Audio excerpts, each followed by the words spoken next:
The front door to Jason Patrick's house suddenly burst open, and a group of Nighthawks in black tweed coats jogged inside.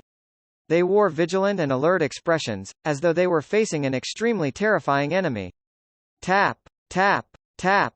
A person decked out in full silver armor walked in. The armor exuded a feeling that made it seem like it was abnormally heavy. Various details about it adhered to an ancient style, and from its left shoulder, all the way diagonally to the abdomen area, it was stained with a splash of dark red blood that appeared impossible to remove. Coupled with the sputtering red spots in other places, it created a very queer and beautiful scene, as if it was a unique and magnificent decoration. Sol Assurer Soist took out his pocket watch and gave it a look. Change. The silver armor stopped, lifting its visor to reveal the wearer. It was a handsome man with black hair and green eyes. Leonard, hot water has been prepared in the master bedroom's bathroom on the second floor. Don't delay any longer, otherwise, you'll only be able to return to the embrace of the goddess, Soist exhorted him. Yes, Captain Soist. Leonard Mitchell, with the help of the rest of the Nighthawks, removed his heavy blood-stained silver armor. With red gloves on, he didn't say anything, nor did he hesitate as he rushed to the second floor and found the bathtub still billowing with white steam. Leonard quickly stripped off his clothes and lied down in the hot water without even exposing his nose. His skin quickly turned red like a cooked lobster, and strange, scar-like silver lines gradually started to appear on the surface of his skin. Those silver lines were like pure blade beams which constantly spread outwards and fused with the hot water. In less than 10 seconds, the steam disappeared and a thin layer of transparent ice formed on the surface of the hot water. Only when all the silver lines dispersed did Leonard sit up, panting heavily. He cocked his head slightly as if he was listening to something. Then, he said with a lowered voice, "Old man, do you know the origins of 1 to 42? An elderly voice rang out in his mind.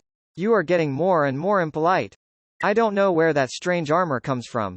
Without waiting for Leonard to ask further, he let out a chuckle. But I think I recognize the owner of the blood. Who is it? Leonard asked curiously. The slightly aged voice said in a low, deep voice, an ancient god before the cataclysm. Ellipsis. South of the bridge, Rose Street, Harvest Church. As soon as Klein stepped into the quiet prayer hall, he saw Father Utravsky and Vampire Emlyn White, one in the front and one in the back, sitting on chairs of different heights. Their hands were placed in front of their mouths and noses, with their fingers clasped together and palms empty. This was the unique prayer position of the Church of Mother Earth. All novel full, right now, Emlyn White's expression was gentle and calm, without any trace of the arrogance and vexation which he had before. Klein slightly moved the corner of his mouth as he silently drew a triangular sacred emblem on his chest.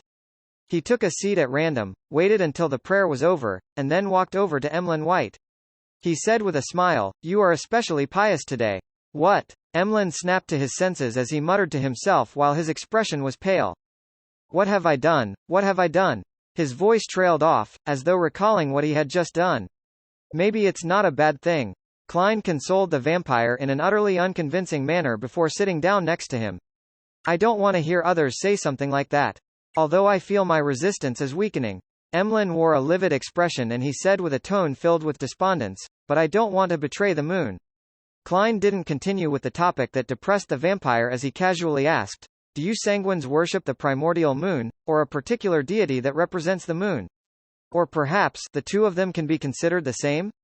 All of them. Emlyn slightly raised his chin. To a pure-blooded sanguine, we obviously believe in the deity that represents the moon.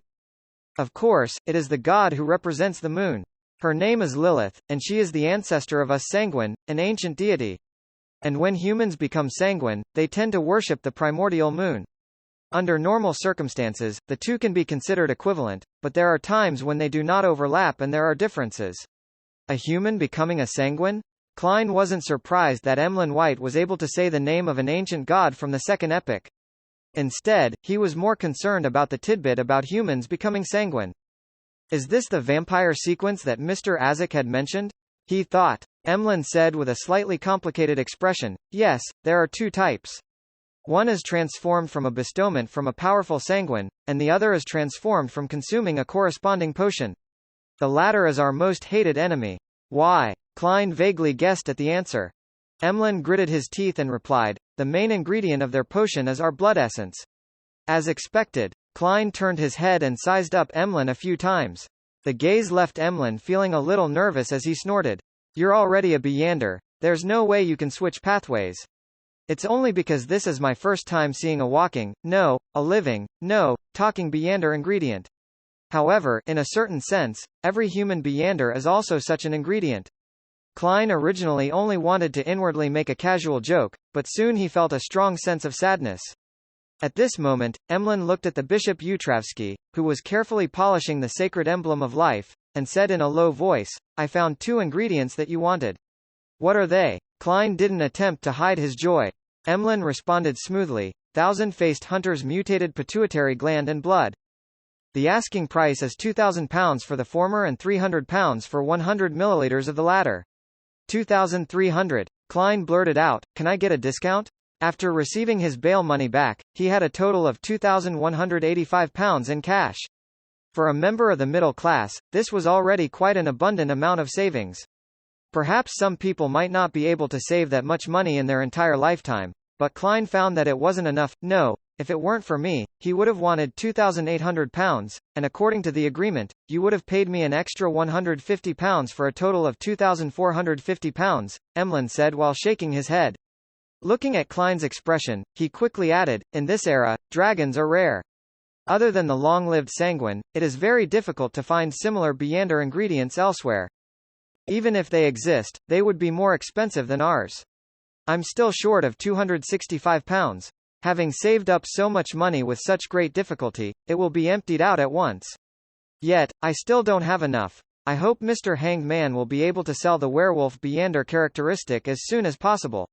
After this, there's still the characteristic of a human skin shadow and a deep-sea Naga's hair. It wouldn't be any cheaper. There's no way to confirm Little Sun's side of things, with him needing to conduct himself properly. The amount he owes me is probably best repaid by using the means to remove a rampager's mental corruption in a mystical item. That would be a better form of concealment. Many thoughts instantly flashed through Klein's mind as he felt the light outside the window dim significantly. He took a deep breath and said, okay. However, this deal will be delayed for some time. I recently provoked a fellow and am now being protected by official Beyonders. You don't wish for that cellar to be locked up in the cathedral's basement, right? And I still have to gather the rest of the money. Klein tilted his head slightly to look at the cathedral's dome. Official Beyonders? Emlyn White jumped up and looked around. Klein glanced at him and said, don't worry about it. You're now a priest of the Church of Mother Earth, and you have legal status. Moreover, Bishop Yutravsky will protect you.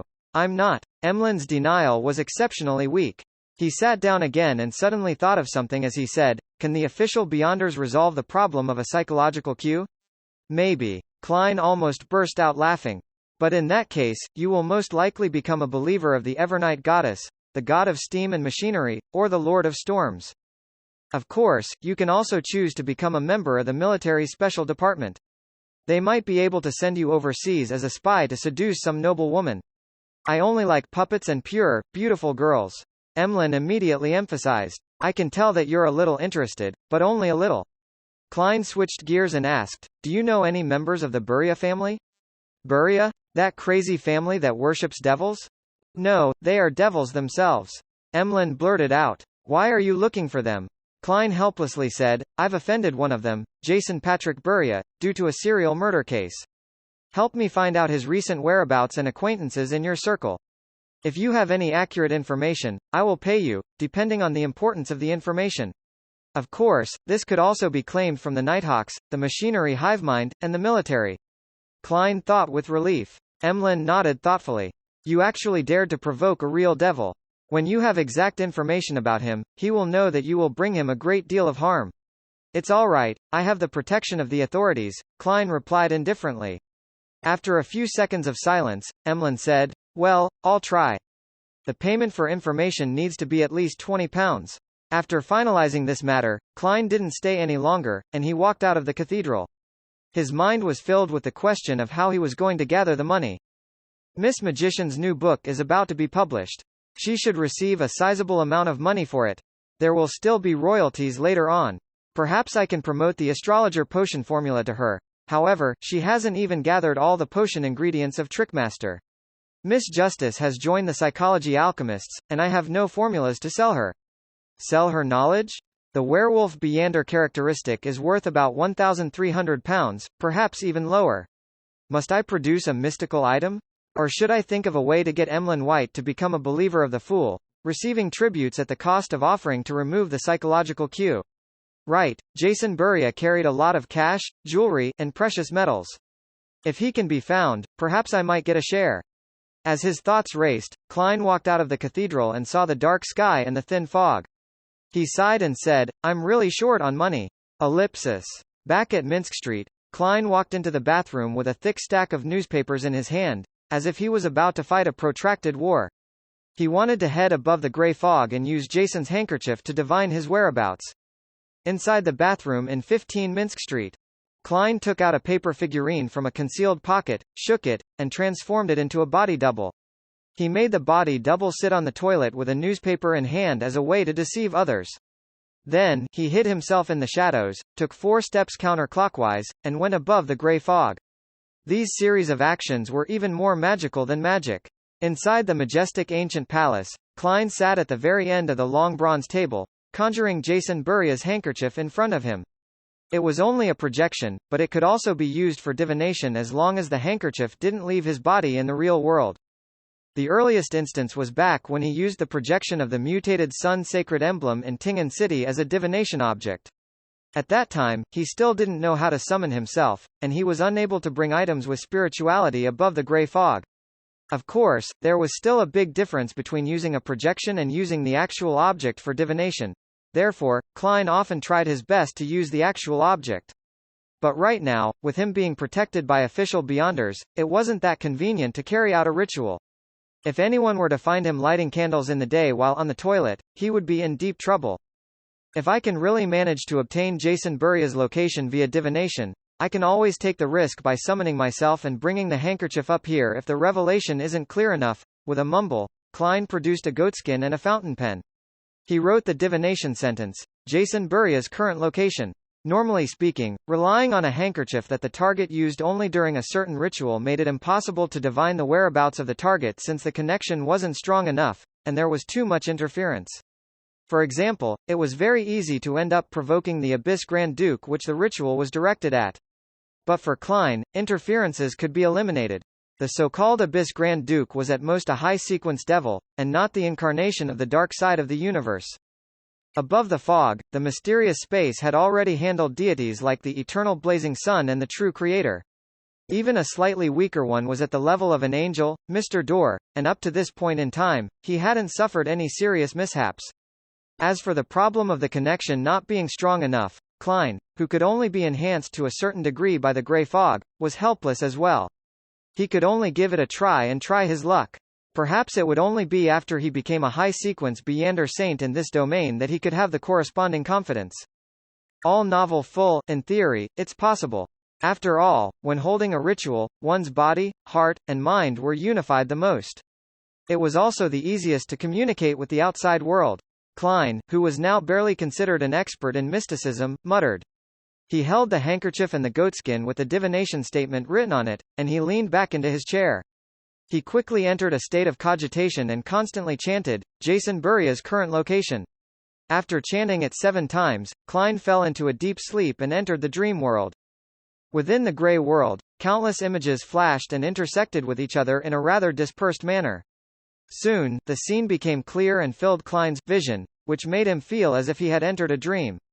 In the dream, the lights were dim and the desk was dark red. A figure was standing in front of the oriel window, looking out at the garden. There was a glass shed in the garden, with roses blooming inside, bright red in the December cold. The figure of a man was projected on the window. He was of medium height, with curly brown hair and cold brown eyes. He looked to be in his 30s. Am I not divining Jason Buria's location? Who is this? He feels a little familiar. Klein was puzzled, but didn't think further about it. He let his spirituality remain in a dispersed state, as if he were roaming some mysterious world. Just as he raised the question, the man turned and walked to a corner of the room, where there were 2 large leather suitcases. The man squatted down and opened one of the suitcases. Inside was a neat stack of bills, with gold bars placed on top of them. The notes that were exposed were all in £10 denominations, while the gold bars shone with an enchanting luster. The man pulled something out of a hidden pocket of his suitcase, shook it, and opened it.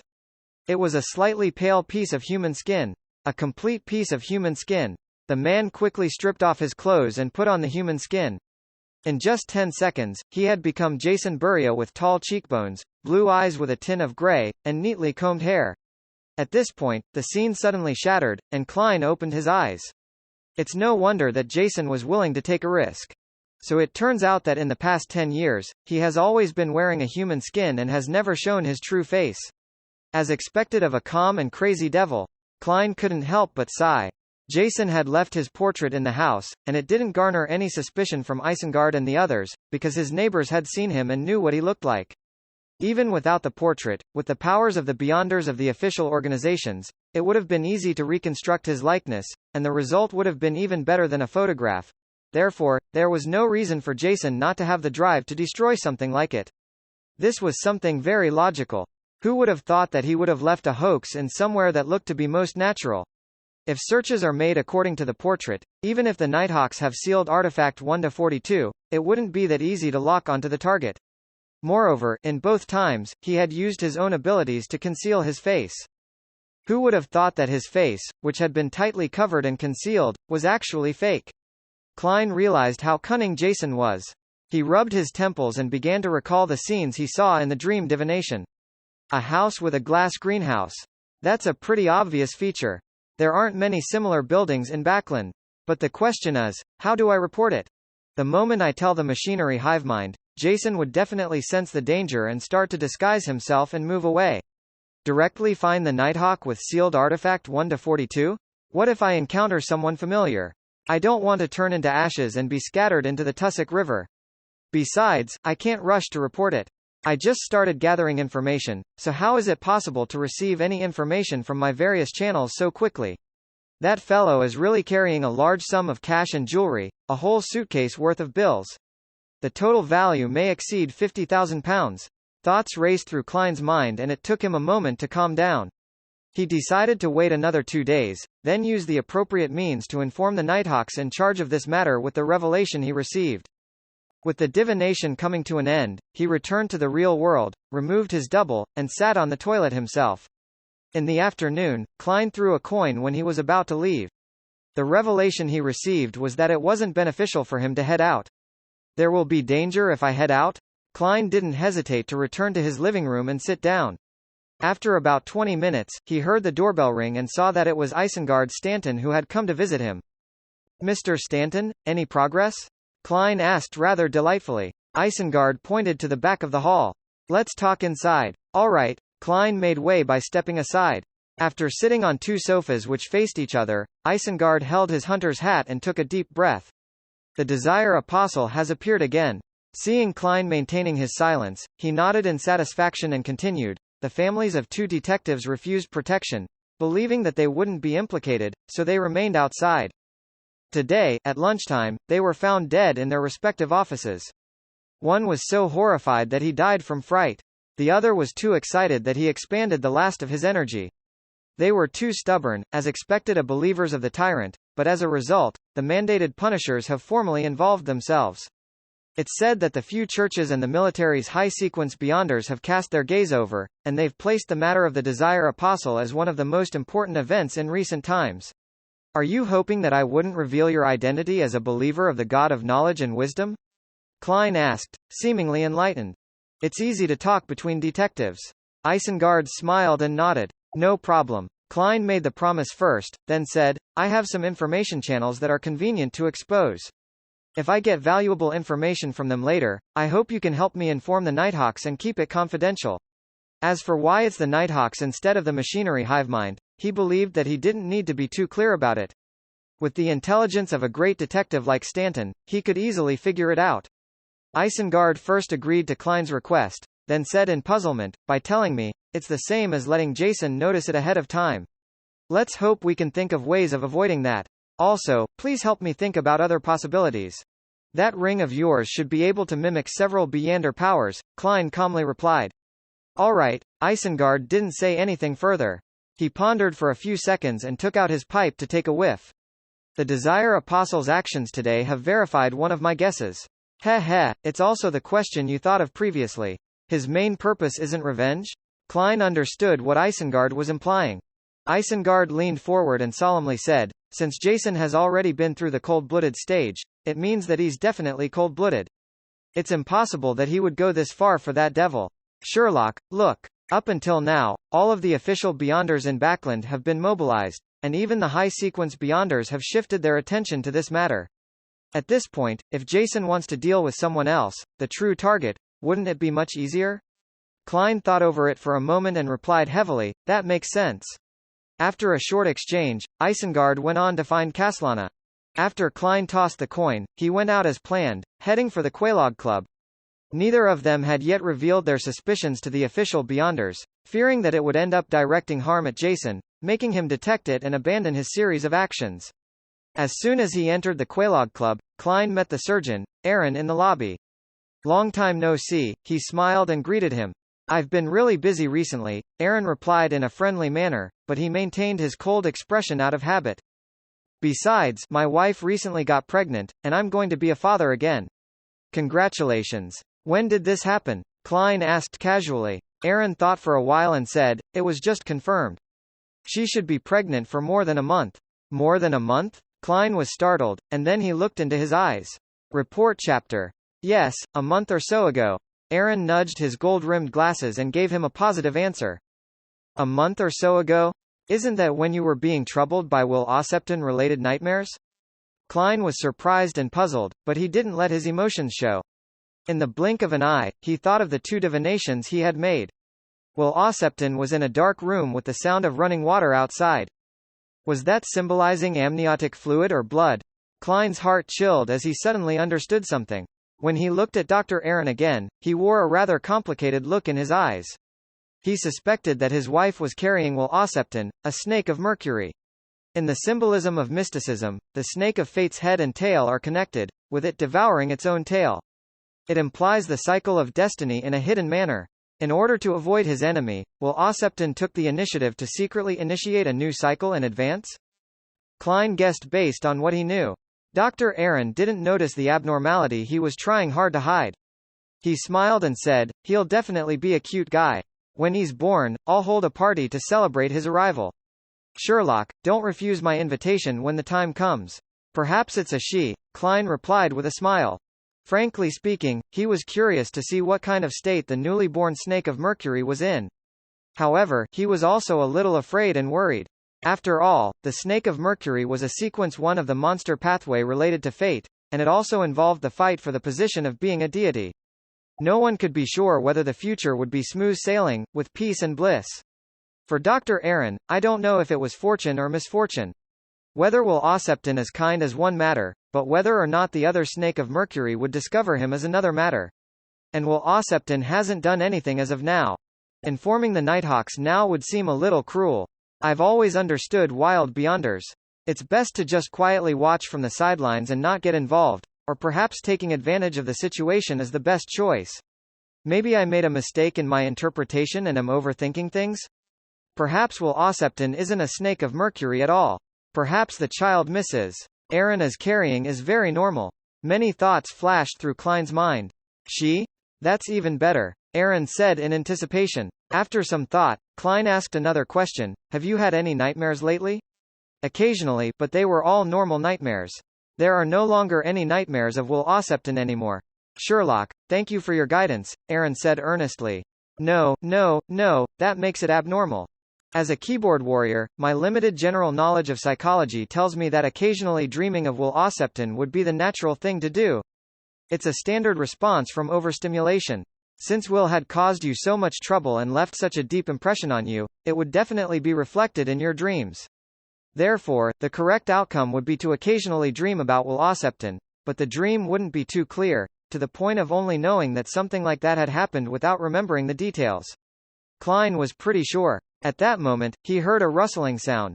He subconsciously looked outside the hall, only to see the darkness in the air being dispersed by a strong wind, and the thin light yellow fog was swept away as a result. The leafless branches swayed back and forth, and the strong gust of wind left a clear trail towards the southeast. A few seconds later, everything returned to normal. It's hard to see such strong winds in Backland during winter. At least, I don't remember anything like it before. Aaron sighed as he looked out the window. That's not an ordinary wind. What happened? Klein suppressed his curiosity and made an excuse to go to the bathroom to perform a simple divination, but he failed to obtain any effective revelations. He temporarily put this matter to the back of his mind and prepared to head to the underground shooting range to practice his shooting. At that moment, a waiter wearing a red vest came through the warm hall and respectfully said, "Mr. Moriarty, your friend is here for you." "Who?" Klein asked in surprise. "Mr. Ikanzer Bernard," the red-vested attendant answered. "The deacon who's often forced to perm his hair. Why is he suddenly looking for me? Have there been any new discoveries?" Klein immediately walked to the reception hall of the club.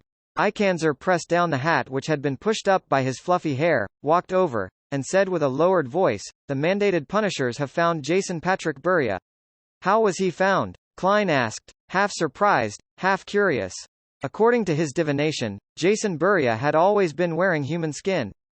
His true appearance and aura weren't what they had assumed they were. It was almost impossible for him to be found so easily. Ikanzer surveyed the area and said, "I'm not sure. I just received the news." He pointed to a small white bird standing on the tree outside the door. The bird was leisurely cleaning its feathers with its beak. Before Klein could ask further, Ikanzer gave a general account of what had happened. The mandated punishers found clues and confirmed Jason's location. However, the devil discovered the danger in advance and managed to kill 2 mandated punishers and fled before they managed to close in on him. This infuriated the higher-ups of the Church of the Lord of Storms.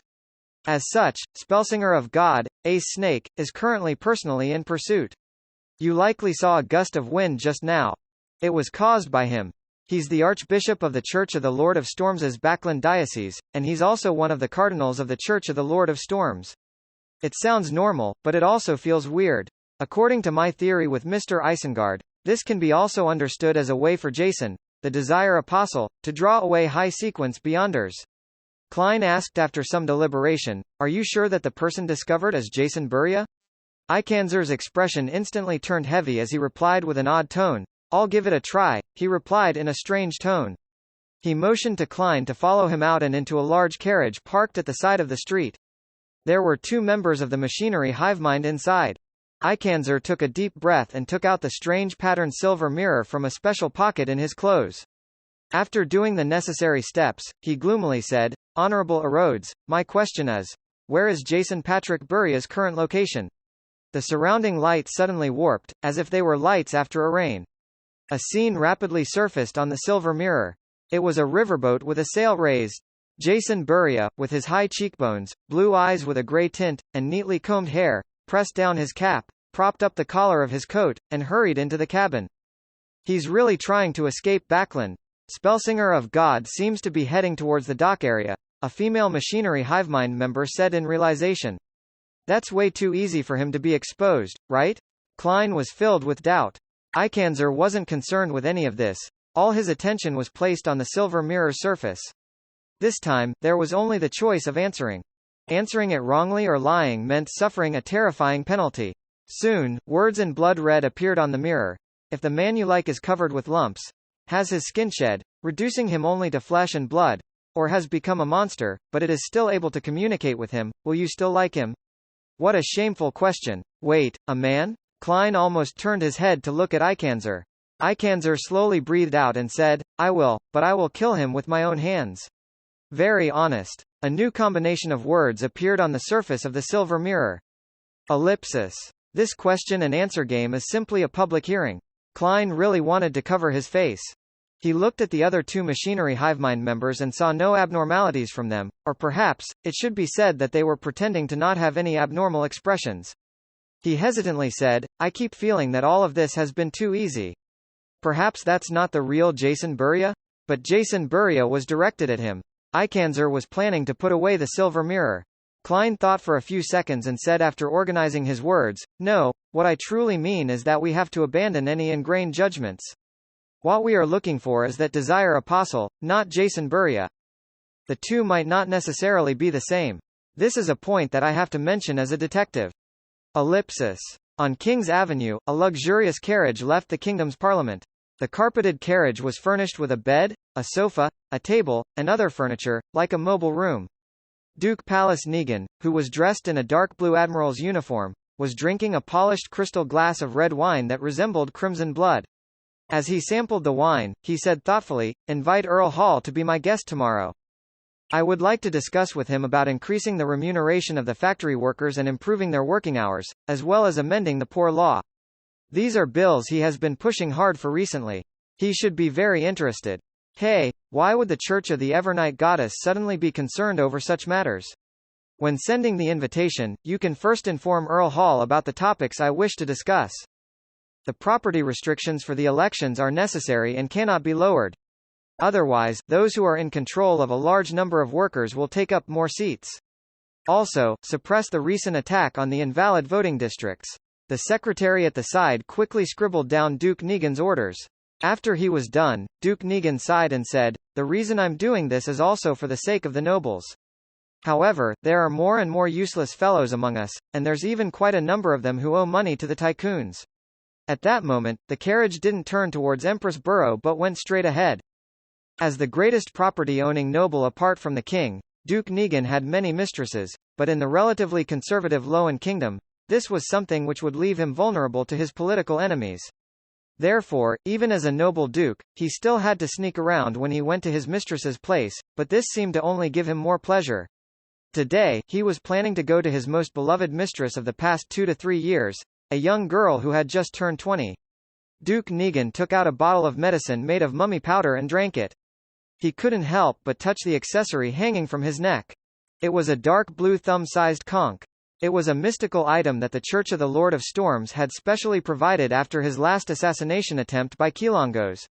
As long as Duke Negan blew on it, the Holy Wind Cathedral's Spellsinger of God, Ace Snake, would hear it and lock onto his position. In order to protect himself, Duke Negan even moved the residences of his mistresses to areas near the Holy Wind Cathedral. The carriage slowly moved until it reached an extremely luxurious building. At a glance, there was a glass greenhouse filled with bright red roses. Report chapter. Inside the carriage outside the Quelaag Club. The Desire Apostle might not necessarily be Jason Buria? You believe that we might have been misled? Ikanzer didn't scoff, show contempt, or think lightly of what Klein had said. Instead, he began to seriously discuss the problem with him. Not a bad deacon. However, it could also be due to him frequently using the magic mirror name Erodes. No matter how bad his temper is, it would eventually be worn out. Klein praised silently and nodded sincerely. This is my personal opinion, derived from a cautious standpoint. It's very easy to prove it again. Ask the magic mirror of the Desire Apostle's location, and not of Jason Buria's location. Ikanzer pressed down his hat and said, "Makes sense." His expression turned serious once again, and his gaze landed on the magic mirror in his palm. "Deacon Ikanzer, if you were to ask for any clues here, the devil will definitely be able to detect it," Klein reminded them. "That's right." Ikanzer turned his head to the other two members and said, "Continue protecting Mr. Moriarty in secret. Even if the Desire Apostle attacks, the three of you should be able to last for some time. Besides, there's military personnel nearby." "Yes, Deacon." The two Machinery Hivemind members answered without hesitation. All novel full, Ikanzer left at once, heading for where the Nighthawks were, which was around Isengard Stanton. With the Spellsinger of God stirred, and the sealed artifact of the Church of Goddess Church out in force, if the Desire Apostle were to really do anything, it would definitely be this afternoon. Let's hope that there's enough time and that the magic mirror will give him the correct answer. But this way, I won't have a chance to get involved, and I won't be able to personally see the devil that has harmed all of us die, and I won't have access to his suitcase full of money, gold bars, gold coins, and jewelry. Klein looked at the Ikanzers departing back and sighed in disappointment.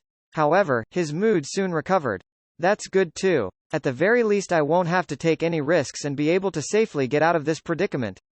Furthermore, the Machinery Hivemind definitely won't treat me unfairly. If I were to succeed, my opinions and suggestions definitely would have played an important role. Furthermore, I'm a believer of the god of steam and machinery, so it's likely I'll receive some of the spoils. Considering the premise of £50,000, it shouldn't be too small. Klein couldn't help but feel a bit regretful as he thought of this. But he wouldn't risk himself by getting involved. A magician never performs unprepared. It happened too quickly and hastily, without giving me any time to plan at all. Klein nodded at the two machinery hivemind members, got out of the carriage, and returned to the Quelaag Club, where he had no trouble getting the attendant to allocate him a break room. Hillston Burrow. In Isengard Stanton's living room, Leonard Mitchell combed some of his slightly unruly black hair. In accordance with Captain Sost's instructions and the help of the other Nighthawks, he barely managed to put on the silver armor, which was stained with large amounts of blood. He pulled down his visor and hid his green eyes in the darkness. Then he extended his left hand, which was covered by a silver metal gauntlet, and held the magic mirror Ikanzer handed him. Within the Church of the God of Steam and Machinery, the code name of the silver mirror was 2-111. It's only a Grade 2 sealed artifact? Soest asked, slightly surprised.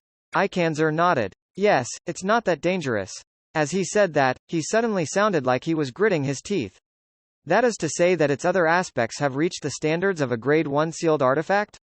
Soest asked in thought. Ikanzer warily glanced at him. Only in certain aspects. He refused to divulge any more information.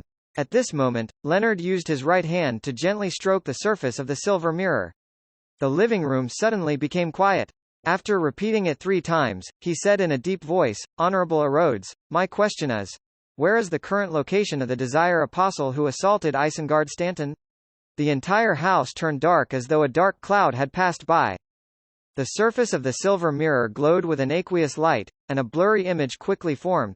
It was a luxurious villa with a large garden in front of the window. In the center of the garden, there was a glass greenhouse, with bright red roses blooming inside. Above the glass greenhouse, the pale sun could still be seen behind the thin fog. It's in Backland. Isengard Stanton immediately derived the location of the scene based on the angle of the view and the position of the sun in the sky. This is completely different from the answer when we asked about Jason Buria. We've been tricked, Ikanzer said in a deep voice. Sol Assurer Soest exhaled and said, how crafty. Then, who's the Jason Buria that Spellsinger of God is chasing? Sigh, there's no time for discussion. We need to narrow down the general location of the presented scene. Then, we'll immediately take action. I suspect that the Desire Apostle is planning to cause a huge incident. At this point, the silver mirror known as Erodes had dissipated the scene, replacing it with words. It required Leonard Mitchell to answer a question, and if he lied or refused to answer, he would be severely punished. For some baffling reason, Leonard felt a little nervous. He put away his usual frivolous attitude and quietly waited for the question. A few seconds later, he saw the blood-red words change, taking shape one by one. On your body, is there something attached? Halfway through the question, Leonard's pupils rapidly contracted. His back tensed up, and a cold sweat broke out on his forehead. If it wasn't for him being concealed by the blood-stained silver armor, the others would have already noticed his abnormality. Right at this moment, his left palm inexplicably trembled. The silver magic mirror suddenly trembled, and the scarlet words were strangely tainted with a tint of green. If one didn't keep staring at the mirror with rapt attention, it would be difficult for others to discover that the color of the mirror had slightly changed. The words continued warping, changing the question to, on your body, is there a scar which you cannot tell others? Yes, that scar resides in my memory, Leonard answered stably, but his body inside the blood-stained silver armor felt a sense of exhaustion from suddenly relaxing a high tension. This mirror is too dangerous. It actually noticed it. Thankfully, old man has recovered a bit after such a long time, he thought. His lips were dry. Soest took out his pocket watch, pressed it open to take a look, and said to Leonard, who was inside the blood-stained silver armor. There's still time, you'll be in charge of the rest of the operation. Yes, Captain Soest. Leonard let out a secret sigh. Dock area, Backland Shipyard. Patrick Jason Buria entered a cabin he had reserved in advance. He looked out of the window and observed the sky filled with fog as he silently counted the time. After a while, he quickly took off his hat and clothes. Then, with a tug of his hand, he pulled off the outer layer of human skin. Under the human skin was a beautiful woman in her early 30s with a profound look in her eyes. She wasn't the man with brown hair and brown eyes whom Klein had seen during the dream divination. The woman took out some clothes and put them on methodically, quickly becoming an absolutely charming woman. Finally, she pulled out a fist-sized stone figurine from the bottom of a suitcase and wrapped it tightly with the peeled-off skin before tying a dead knot. Having done all this, the riverboat was already some distance away. She opened the window and threw Patrick Jason's skin along with the stone figurine into the river. Plop! The human skin that was tied to the heavy object quickly sank. The woman clapped her hands and closed the window. Carrying the suitcase, she changed to a different cabin she had prepared. Then, she sat down at the window of the new cabin, propped up her elbows, her face in her hands, and looked out leisurely. After an unknown period of time, she saw a strong gust of wind blowing in the air, dispersing the thin fog. The corners of her lips curled up into a brilliant smile. In a luxurious villa not far from the Holy Wind Cathedral in Sherwood Borough. The bloated, blue-eyed Palace Negan bear hugged his approaching mistress, a beautiful young girl with a bit of innocence on her face. There were two people following him. One of them was a middle-aged man wearing a black tailcoat. He had brown hair and blue eyes, but he didn't wear an expression. He was a Beyonder guard provided by the Church of the Lord of Storms, a Sequence 6 wind blessed. The other person was Duke Negan's secretary. He was a thin blonde young man with delicate features, looking refined and reserved. His biggest flaw was his receding hairline, which didn't match his age. As for the other guards, or security personnel, they were spread out outside the house. On the second floor, the wind blessed entered the bedroom before Duke Negan for a quick inspection. Meanwhile, Duke Negan's secretary was in charge of searching the surrounding rooms. After confirming that there were no problems, they nodded at Duke Negan, indicating that he could continue. "My roused-up feelings have almost calmed down," Duke Negan said half-jokingly. His mistress happily responded, "Then we can have a nice chat. I'd like to hear about your time at sea. I hope you'll eventually have the energy to do so." Duke Negan carried his mistress into the bedroom and closed the door behind him with his heel. His secretary and the wind blessed entered the rooms on either side of him, not relaxing in the slightest. In the attic of this house, a man in a dark overcoat sat on an old chair, his eyes half closed. It was unknown what he was trying to sense, but he would occasionally smile and shake his head. His brown hair was slightly curled, and his brown eyes were cold. It was the same person that Klein had seen in the dream divination. The difference was that there was one fewer suitcase by his feet. How vigorous, and what intense desire. This doesn't match my judgment of him.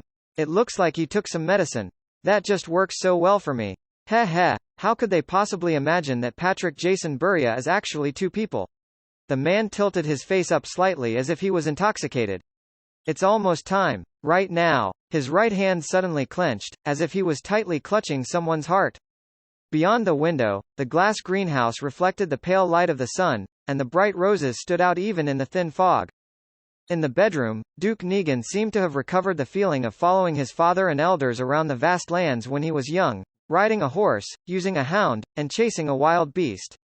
Finally, he climaxed and the surroundings seemed to become abnormally quiet.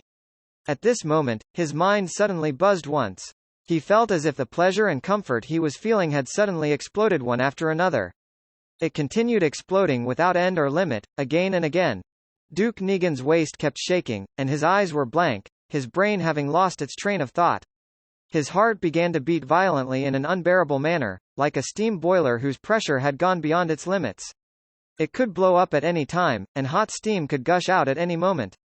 If it were an ordinary person or a Beyonder who wasn't physically strong, they would have suffered a heart attack, a massive cerebral hemorrhage, and die on the spot. But Duke Negan ultimately managed to ride through the attack. Only his eyes were unfocused, and saliva was flowing out the corner of his mouth before he weakly slumped onto his mistress. The wind blessed and the Duke's secretary, who were on guard on both sides of the room, simultaneously sensed the strange and mysterious smell of spirituality. The former's body was suddenly surrounded by a violent wind, sweeping him towards the wall, and with a clang, a large hole was blown through the wall as he stepped into the bedroom. The secretary went straight to the source of the mystery, the attic of the house. Along the way, he didn't evade or dodge, but the decorative vases and other objects in the corridor seemed to have found lives of their own and avoided him in ingenious ways. As he ran up the stairs to the attic, the wooden floorboards seemed to rise, as if to give him a hand. In just 3 or 4 seconds, the refined, handsome, blonde young man entered the attic and saw a figure sitting on an old chair. The figure was covered in a thick black liquid, just like the gathering of all the ugly desires and intense feelings in the depths of a human's heart. It was the greed of willing to sell and hang oneself by the ropes, the hunger that wouldn't even spare one's own kind, and a lust without limits. This was a devil walking the earth. The skinny secretary's expression didn't change, nor did he attack directly. Instead, he looked at the other party, reached behind him, and politely closed the door. Bam! The wooden door of the attic was closed. The entire room suddenly felt like it had been completely sealed, as if one could never leave the room unless effort was put in to crack the seal. At this moment, the concept of closing the door and sealing the room seemed to have been changed to seal this place, isolate the outside from the inside. The Desire Apostle moved. His body expanded and grew a pair of huge bat wings that emitted light blue tongues of flames. One by one, fireballs that exuded a strong sulfurous smell were formed, and they bombarded Duke Negan's blonde secretary. The secretary reached out with his white-gloved left hand and clenched it while half-turning his wrist. Boom! Boom! Boom! The fireballs stopped following the principle of straight or parabolic paths as they scattered in every direction in a sudden outburst of chaos, like the irregular movement of tiny particles suggested by a botanist less than sup greater than 1 less than sup greater than. Some of them hit the wall, some hit the ceiling, some fell beside the weak-looking secretary, and some fell backward, almost wounding the Desire Apostle himself. The entire attic was a mess, with traces of destruction and char everywhere, and the house even shook a few times.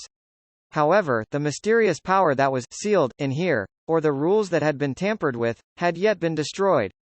The surrounding walls, the old wooden door, and the dusty roof appeared to be on the verge of collapsing, but it remained intact. The Desire Apostle wasn't frustrated by the failure of his previous attempt, nor was he flustered that he couldn't control his enemy or catalyze him into a frenzy, due to his calmness and restrained desires. His coffee-brown eyes suddenly lit up like lava as he took the form of the blonde secretary. He spat out a word in the devil language, one filled with foulness and filth. Die. Almost at the same time, the pupils under the secretary's golden-rimmed glasses constricted.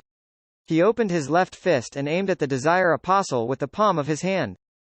Suddenly, his figure split into two. One was refined and skinny like his actual self. The other was a shadow covered by a black liquid of desire. The two quickly alternated, overlapping with each other at times. Die. The word said in the language of foulness echoed in the attic as the secretary let out a low grunt and took 2 steps back. Following that, the split silhouette dissipated, and large swaths of rusted red marks appeared on his face, as though he had turned into a man of iron that had been left in a humid area for years. Cough. Cough. Cough. He coughed violently, spitting out blobs of rusted blood that had congealed into clumps. The marks on his body began to slowly peel off. Cough. Cough. Cough. The Desire Apostle was also coughing out blood that had clumped and turned to rust. The viscous black liquid covering his entire body suddenly became much thinner. The language of foulness seemed to have half of its effects transferred to him by Duke Negan's secretary. Ellipsis. In the bedroom. The wind blessed helped Duke Negan up and kicked the beautiful mistress to the other side in case she was an accomplice of the assailant. The reason why he didn't help the secretary was because he knew he had only one responsibility, to protect Duke Negan. And in similar situations, one had to be wary of more than one enemy. At this point, Duke Negan had somewhat recovered a little. He was rather strong, but his limbs still felt weak. His body felt empty and his mind was sluggish. He was completely unable to use his Beyonder powers. He motioned to the wind blessed to remove the conch necklace from his neck and brought the item to his lips. Duke Negan took a deep breath and blew into the small conch which was covered in strange patterns. Splash! The low and deep sound of the tide was heard as it rushed towards the Holy Wind Cathedral. With his grace's speed, he should be able to arrive very soon. The wind blessed first reassured him, and then with Duke Negan on his back, he went to the window and leapt down. He wanted to meet up with the Duke's guards outside. There were 2 or 3 low-sequence Beyonders among them. Duke Negan gasped for breath and said, "Catch him, make sure to catch him alive, or with a spirit body. I want to know who it is." He had suffered an assassination attempt from Pirate Admiral Kilongos the last time, and now, it was an unknown Sequence 5 expert. Duke Negan was very aware that he hadn't developed any irredeemable grudges with anyone recently. As such, he was especially angry and resentful. He wanted to find the mastermind and use all the resources at his disposal to tear the mastermind apart. The premise of all this was that he could find clues from the assassin.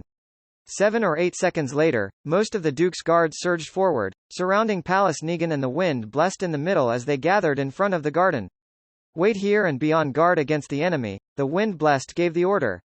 Under normal circumstances, he had to protect the Duke and evacuate from the assassination grounds as quickly as possible and rush to the safety of the Holy Wind Cathedral.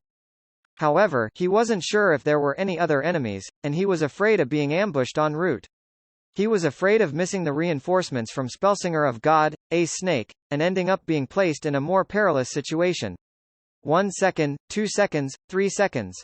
Time kept flowing by as the house shook from time to time, and the battle inside seemed to have reached its climax. "Why is the Archbishop not here yet?" the panting Duke Negan asked in a slightly panicked voice. With the Archbishop's flying speed, he should have arrived very quickly. However, there weren't any signs of the thin fog being scattered in the direction of the Holy Wind Cathedral. On high alert, the Wind-Blessed hesitantly said, perhaps the Archbishop, the Archbishop. He eventually failed to mention the possibility that the Archbishop wasn't in the Holy Wind Cathedral. At that moment, the beautiful mistress of Duke Negan came to the window of the bedroom on the second floor, her eyes filled with a lost and beautiful smile. Then, she jumped down, deliberately hitting her head on the concrete floor. Bam! After producing a jarring sound, there were quite a few cracks on her beautiful head, and blood began to flow out. She rolled a few times, weakly, until she was facing up. Her eyes had lost all focus, and her frozen expression was one of madness and fear. Seeing this scene, many members of the Duke's guards couldn't help but feel horrified. Even Duke Negan himself felt that his emotions were on the verge of collapse when Archbishop Snake didn't arrive. "Let's go. Let's get out of here," he weakly called out on instinct. Just as the Wind-Blessed was rejoicing over not being soft-hearted when kicking the mistress away, otherwise, the Duke would have been killed on the spot, he heard a command filled with horror. His heart suddenly skipped a beat.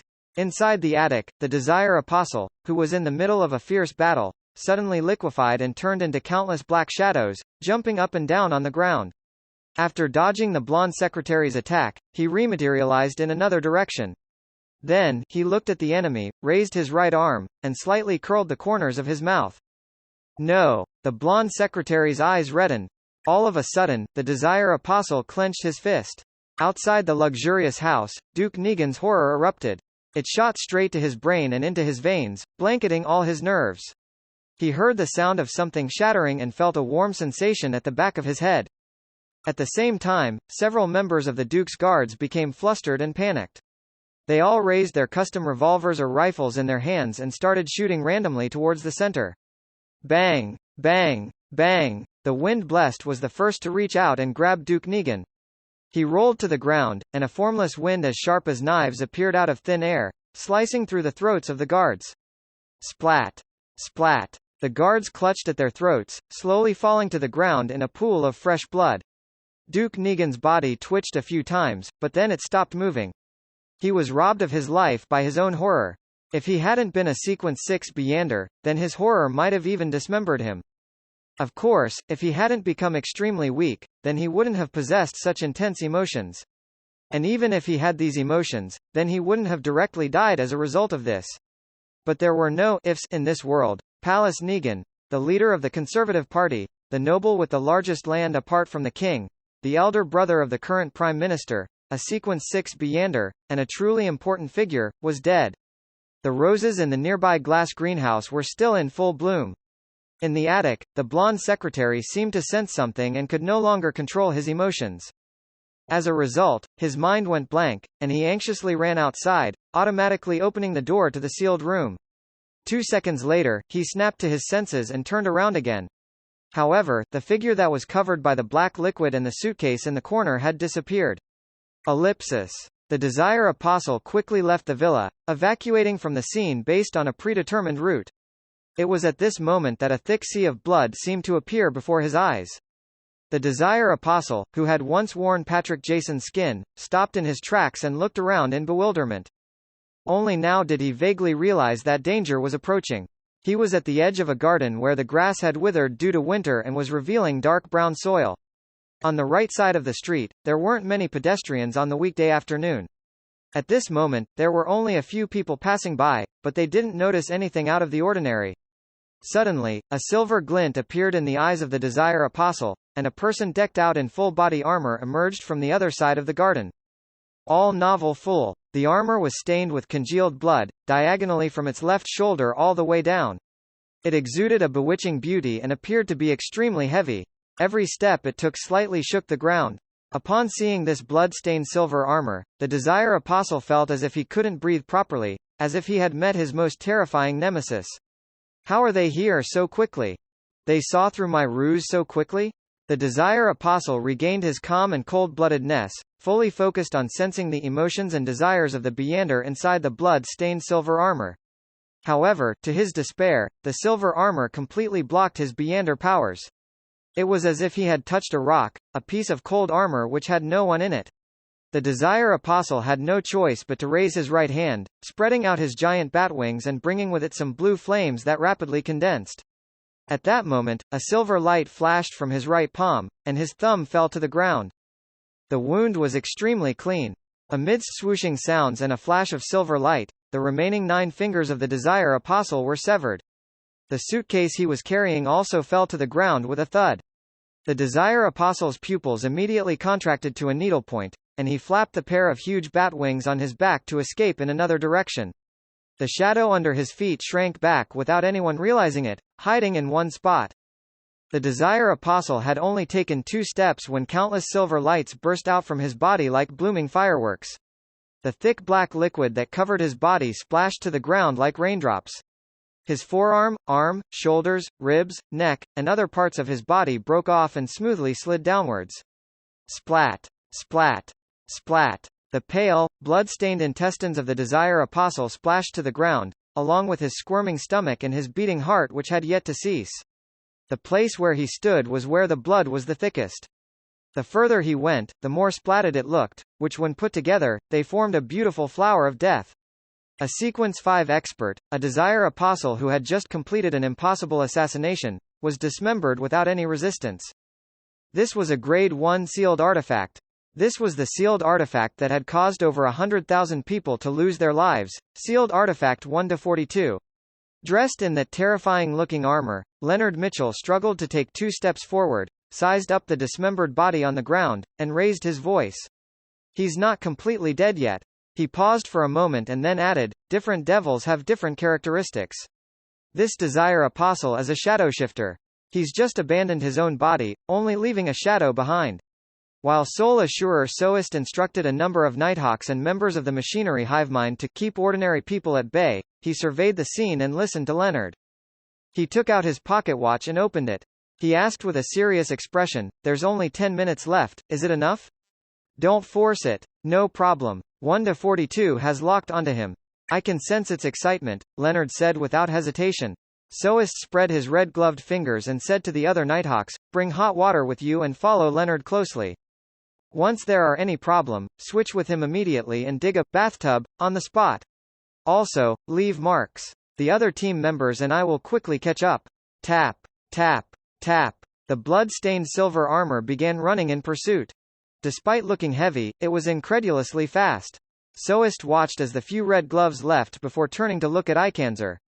"Deacon Bernard, take the rest of the machinery hivemind members to that house. Watch the Duke's guards and anyone else that's alive at the scene." "Watch?" Ikanzer subconsciously returned with a question. Soist nodded seriously and said, "How can the Desire Apostle be able to determine that the Duke would be coming to this house today, to the point of precisely pinpointing the time, and then perfectly luring the Spellsinger of God away?" Ikanzer was instantly enlightened. "Are you saying that a member of the Duke's guards or someone trusted by him as a partner of the Desire Apostle? Otherwise, there was no way that his timing could be that perfect. The so-called operation wouldn't have any chance of success otherwise. It can only be said that this is the most probable cause. We cannot eliminate the assumption that the Desire Apostle has a powerful clairvoyant." Soist didn't continue as he led a second batch of Nighthawks and followed the marks to reinforce the teammates up ahead. With a calm face, he led the rest of the machinery hivemind back to the house of the Duke's mistress. He looked up at the pale sun behind the thin fog and knew that the situation in the whole of Backland, and even the whole of the Lowen Kingdom, or even the world would change because of what had happened today. In the darkness of the sewers, a shadow was advancing rapidly in a particular direction while clinging to the bottom of the stone wall. He wanted to take advantage of the fact that the blood-stained armor was tall and heavy, making it inconvenient for him to move around in certain narrow areas of the sewers, thus, allowing him to shake him off his tail. Every time the shadow moved a certain distance forward, it would stop, frozen in place. His pitch-black surface continued to swell and solidify as if it was trying to produce new flesh and blood, but due to a lack of materials, it failed miserably. The Desire Apostle let out a painful gasp, feeling that he could lose control at any moment in this state. After a short breather, he continued to run for his life, unable to afford the time to decrease the threat of the problem he faced. He was also afraid that the terrifying blood-stained silver armor would silently catch up with him.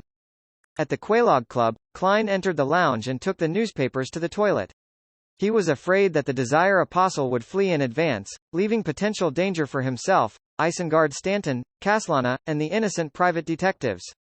Therefore, he planned on heading above the grey fog to perform another divination to confirm the Desire Apostle's present situation and, thus, adopt a targeted strategy. After repeating the previous process of replacing himself with a paper figurine, he sat in the seat of the fool, conjuring Jason Buria's handkerchief and trying to divine his current location. In the dusky dream world, Klein saw the dark sewers. He saw a living shadow and how his body seemingly appeared to fill itself with flesh and blood, only to constantly fail, as well as tiny black dust that kept being shed from his body. The scene climbed higher and arrived above ground, revealing a towering cathedral. Holy Wind Cathedral. Klein opened his closed eyes and understood the situation of the Desire Apostle. He hasn't been caught yet, but he seems to be heavily injured. His condition is in terrible shape and it's filled with abnormalities. His suitcase is gone too. It must have been dropped when he was injured. Klein thought for a moment. Using divination, he recalled the map of Backland and made it appear before his eyes. Similarly, he came up with a rough layout of Backland sewers. Having previously made full use of the sewer system, he had always been gathering similar information such as this. The main focus was on East Borough, the Backland Bridge area, and the area where he was located in, Sherwood Backland. After some hard work, he had long completed the first stage of his plan of understanding the main layout of the sewer network. To have a more in-depth understanding of it would require an extremely long period of persistence. When the time came, Klein even thought of infiltrating Backland's municipal hall and directly sneak a peek at the design prints. According to the two maps and the scene seen in the dream divination, Klein noticed that the Desire Apostle, Buria, hadn't fled in the direction of the Tussock River.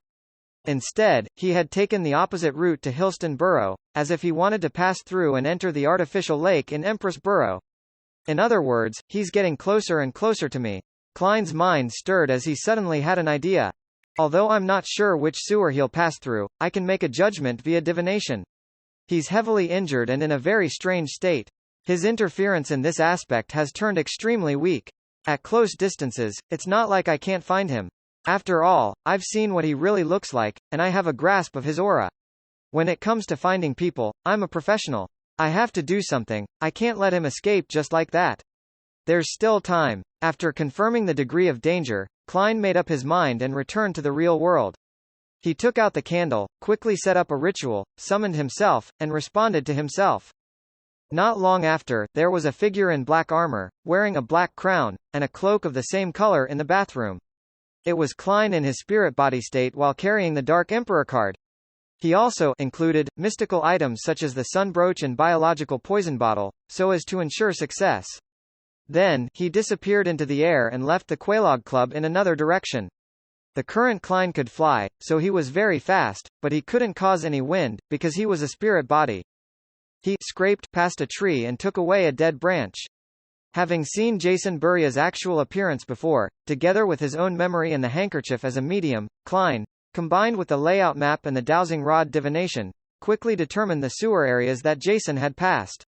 After entering the pitch-black and fetid area, Klein used his maximum speed to pass through a large number of narrow areas and entered a relatively spacious area. The dark river flowed, and a mixed smell filled the air.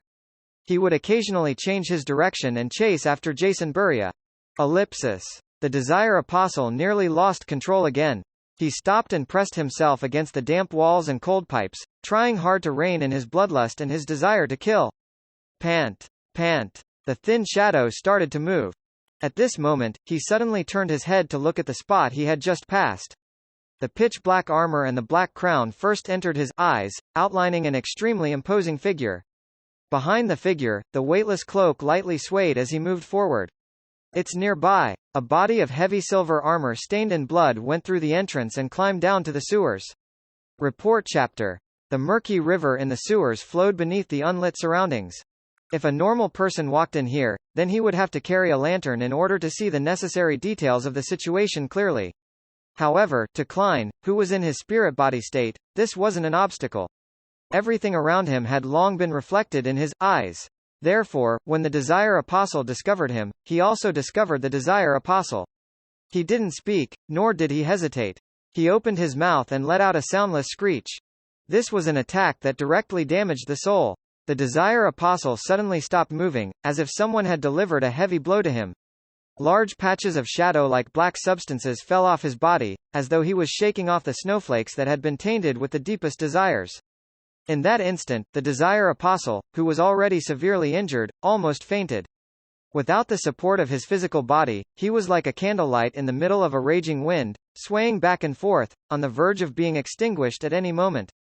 His shadow suddenly dispersed, turning into a pitch-black liquid that flowed in all directions, making it impossible to know which shadow to pursue. At that moment, a shadow suddenly jumped out from the darkness behind Klein, and it suddenly rushed forward. The black liquid, that could no longer be considered sticky, was merely a tool used by the Desire Apostle to confuse and make it easier for him to launch a surprise attack. Klein didn't seem to react at all, allowing the shadow to lunge onto him. However, the Desire Apostle suddenly shivered, as if he had touched the coldest and chilliest object possible. The shadow rapidly slowed down, as if it had been frozen stiff. He knew that wraiths and shadows came with freezing effects, but he didn't expect that the fellow wearing the Dark Emperor's crown would have such an influence on a spirit body like him. This was a case of being completely suppressed when it came to their lives' natural order. Klein had expected such an outcome. He half turned his body, stretched out his right hand and placed it on the head of the stiff shadow. Then, the dark golden sunbrooch, which was concealed by the black armor, flashed with a faint light. The Desire Apostle sensed the danger and could perceive his imminent doom. He tried to resist but was temporarily powerless. A ray of pure and holy light appeared out of nowhere and landed on the shadow's head, enveloping his body. The surroundings were suddenly illuminated as the black shadow struggled with all its might but didn't stop evaporating. In just a blink of an eye, it had become abnormally thin, and its spirituality was filled with the radiance of the blazing sun and cries of indignation. Klein didn't give him a chance to catch his breath, and he summoned another pure and bright holy light. The feeling of daylight lasted for 2 seconds before the Desire Apostle fell to the ground, losing all signs of life.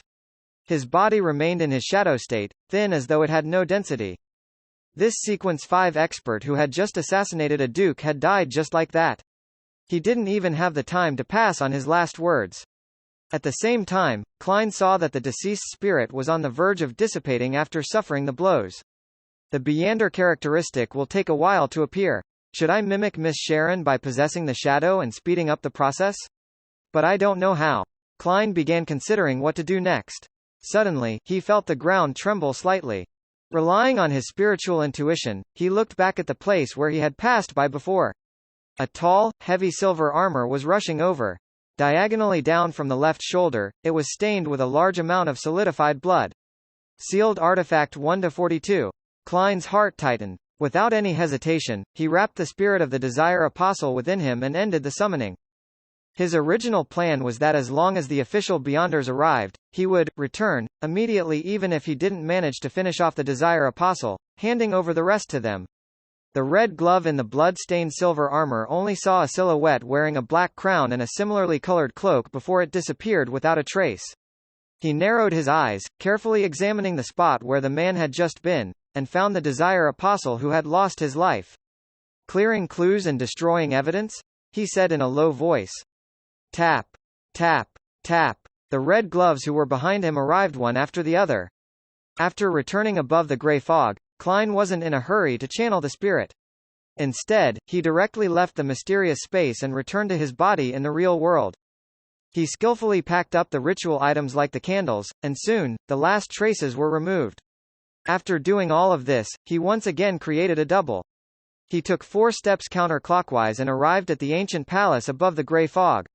Here he could communicate directly with a remnant spirit, as a real spirit medium could do, without having to pray to anyone or use the help of a ritual. He had confirmed that when he communicated with Nimblewright Master Rosago's spirit.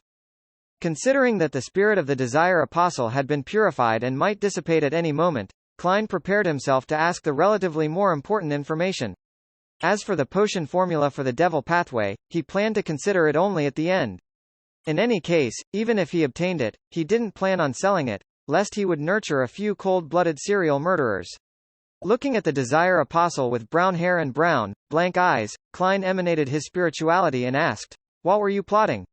The Desire Apostle's connection had been completely severed off from the outside world by the grey fog and could only reply in a muddled voice, "Assassinate Duke Negan." Duke Negan? Him again? Who wants him dead so much? Klein was stunned as he asked, "Did it succeed?" "Yes," the Desire Apostle answered calmly without giving any additional descriptions. In this state, he only replied to whatever he was asked. "Poor Duke Negan, the Lord of Storms wasn't able to protect you." Klein gestured the sign of the crimson moon on his chest. He didn't attempt to understand the details and directly asked, "Who instigated you to do so? Was it the organization that had commissioned Rear Admiral Hurricane Kilongos?" Klein recalled the assassination attempt. The Desire Apostle calmly said, "An organization, the most secret and ancient organization. Most Beyonders don't know of its existence. Its members are said to have important figures in various fields, maybe the higher-ups of the various churches and militaries of different nations." Sounds familiar. Could it be that secret organization which Emperor Russell joined, the ancient organization that wields the second blasphemy slate? Klein's mind stirred as he asked, "What kind of reward did they promise you? That you would be willing to give up your identity of more than 10 years? The Desire Apostle replied in a slightly changed voice, "A card of blasphemy, the Abyss card." A card of blasphemy? The Abyss card, one of Russell's 22 cards of blasphemy. This most likely corresponded to the Devil Pathway. It's no wonder that the Desire Apostle was willing to sacrifice everything that he had accumulated over the past 10 years just for this. In it lies the hope for him to become a high-sequence Beyonder. The reward is much more valuable than the mission. However, it's unlikely that Rear Admiral Hurricane Kilongos would be attracted by such a reward, unless that organization has another card of blasphemy or some other item.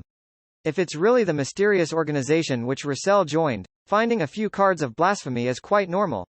Even if they don't, they still possess the blasphemy slate. Klein was alarmed at first before asking in confusion, "Why do they want Duke Negan dead?" The spirit of the Desire Apostle thinned significantly again, and he said in a hollow voice, "I don't know.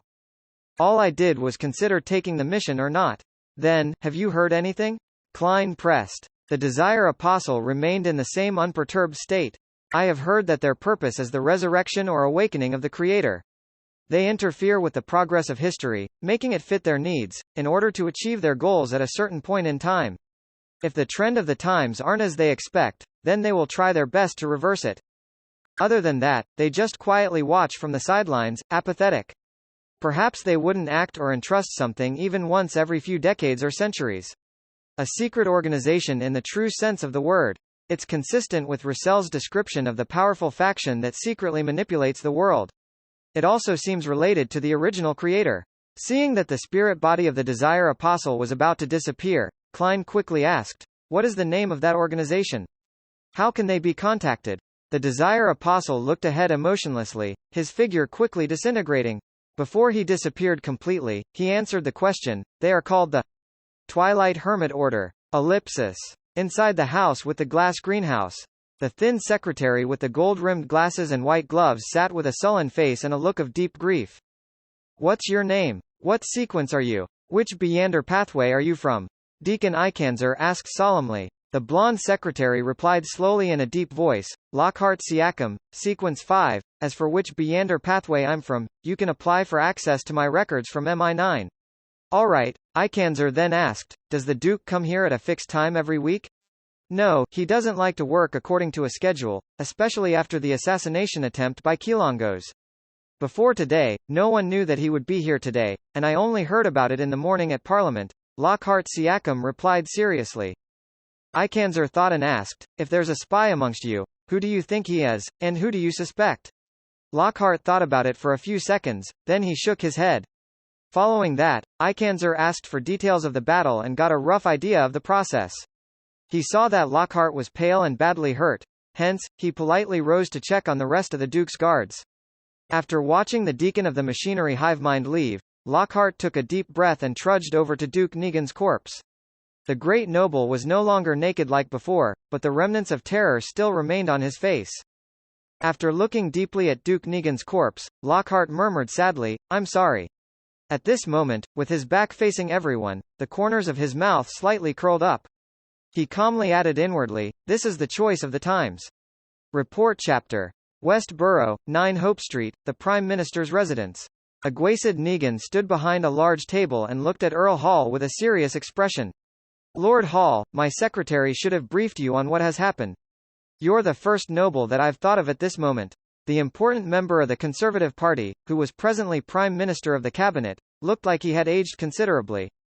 His tall, thin figure leaned forward as if unable to bear the bad news, to the point of needing to prop himself up on the table with both hands. But his eyes were still sharp and his attitude calm. Earl Hall, who had a beautiful mustache, sighed and said, "I'm sorry to hear this piece of news. It has shocked me greatly. I was thinking of visiting His Grace in a few days to discuss the bill that we're all very concerned about, but who would have known that he would be attacked?" Having lost the handsome appearance of his youth due to his deep smile lines and the fattening state of his body, he first expressed his condolences, grief, and empathy, then he restrained his emotions and said, "His Grace is already dead. Compared to crying and being angry, we need to be more careful and calm. Only by doing this can we handle the aftermath and prevent this heavy steam train of the kingdom from derailing. This is also the reason why I came to you immediately. The other nobles will only call upon their gods, trembling in fear, and express how unacceptable this is. They will want the murderer to be severely punished and the mastermind found. From their point of view, even the Duke who was heavily protected could be assassinated, then what about them?" Prime Minister Agwasid said in a heavy voice. "It's a perfectly natural and understandable reaction, but it's not the reaction we need." All novel full, Earl Hall nodded and asked, "Who's the murderer? What was the motive?" "A devil who was disguised as a banker for more than a decade, a true devil. By the way, your Varvat Bank just acquired his business," Agwasid said, his tone unchanged. "Patrick Jason?" Earl Hall immediately remembered the man's name. He was the one who approved the acquisition of the bank. Without reprimanding him, Prime Minister Agwasid thoughtfully said, "He's a Sequence 5, but he suddenly sold his business, abandoning an identity which he had used for more than a decade, and took an extreme risk in order to assassinate my brother. From this, we can make a compelling guess that he was instigated by a person or some faction. Unfortunately, he was killed while escaping. Even his spirit body was taken away. According to reports from the Nighthawks, it was done by the hero bandit Dark Emperor. It involves an extremely secretive organization, and we aren't able to find out anything about it in a short period of time?" Earl Hall asked. "Yes, that so-called hero bandit didn't leave any traces behind. We can only start with the people who had come into contact with Jason in the past few months. This will take a lot of time, and there may not be any results." Agwasid gave an affirmative answer. Earl Hall took 2 steps forward and asked, "What's His Majesty's attitude regarding this?" "Grief, but no specific thoughts," Agwasid replied. Earl Hall frowned and said after some thought, "In that case, the important thing isn't about who's the mastermind behind the scenes, but what goal they wish to achieve through this matter. If they want war, or to restart the conflict in the colonies, then we need to tell the masses that the one instigating Patrick Jason was the Fasak Empire, and we would fabricate a detailed process and provide seemingly convincing evidence. In the past several centuries, this northern neighbor of ours has always played a similar role, and I think everyone is already used to it. I don't think there's any doubt that it's very, very, very normal for the barbarians to do this sort of thing. And the masses will be afraid of them." Prime Minister Agwasid curled the corners of his lips, without intending to smile. "But we're making a series of changes that will take at least half of next year for us to stabilize before we have the ability to wage war." Earl Hall muttered to himself, "Then let's find a target that everyone will find acceptable. Hero bandit Dark Emperor is too mysterious, and likewise for the secret organization behind him. If it's made public just like that, it would definitely incur extreme panic. People are always afraid of the unknown. Yes, what about the Aurora Order? They assassinated that pervert from Intis a few months ago. It wouldn't surprise anyone if they do anything else. Their reputation is bad enough. Their situation has already been repeated by the papers numerous times, to the point of becoming a horror element or classic antagonist in many novels. Besides, it will effectively reduce the suspicions that others have on us. There will always be people that believe the previous assassination was us commissioning the Aurora Order. Also, while we're fighting against the illegal terrorist organization, let's clean up Backland. There are too many dangerous people hidden here." Agwasid answered tersely in agreement. "The Aurora Order isn't a bad target. We shall first use them as a target. When the next year comes and we're ready, then we'll publish the results of the investigation, making an accusation that the one instigating the Aurora Order was the Fasak Empire. I believe that no one will care to defend a terrorist organization and the Northern Barbarians." Earl Hall was taken aback for a moment before saying, "This goes one step further than I thought." Without another word, Aguasid stood up and said, "I'm going to meet His Majesty now." Having said that, he looked at Earl Hall. "You have to be careful of your safety too.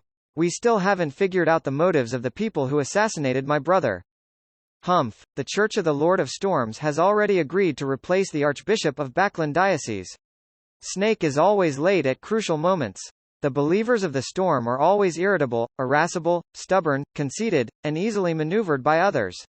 Don't be prejudiced. For example, Leumi is very intelligent.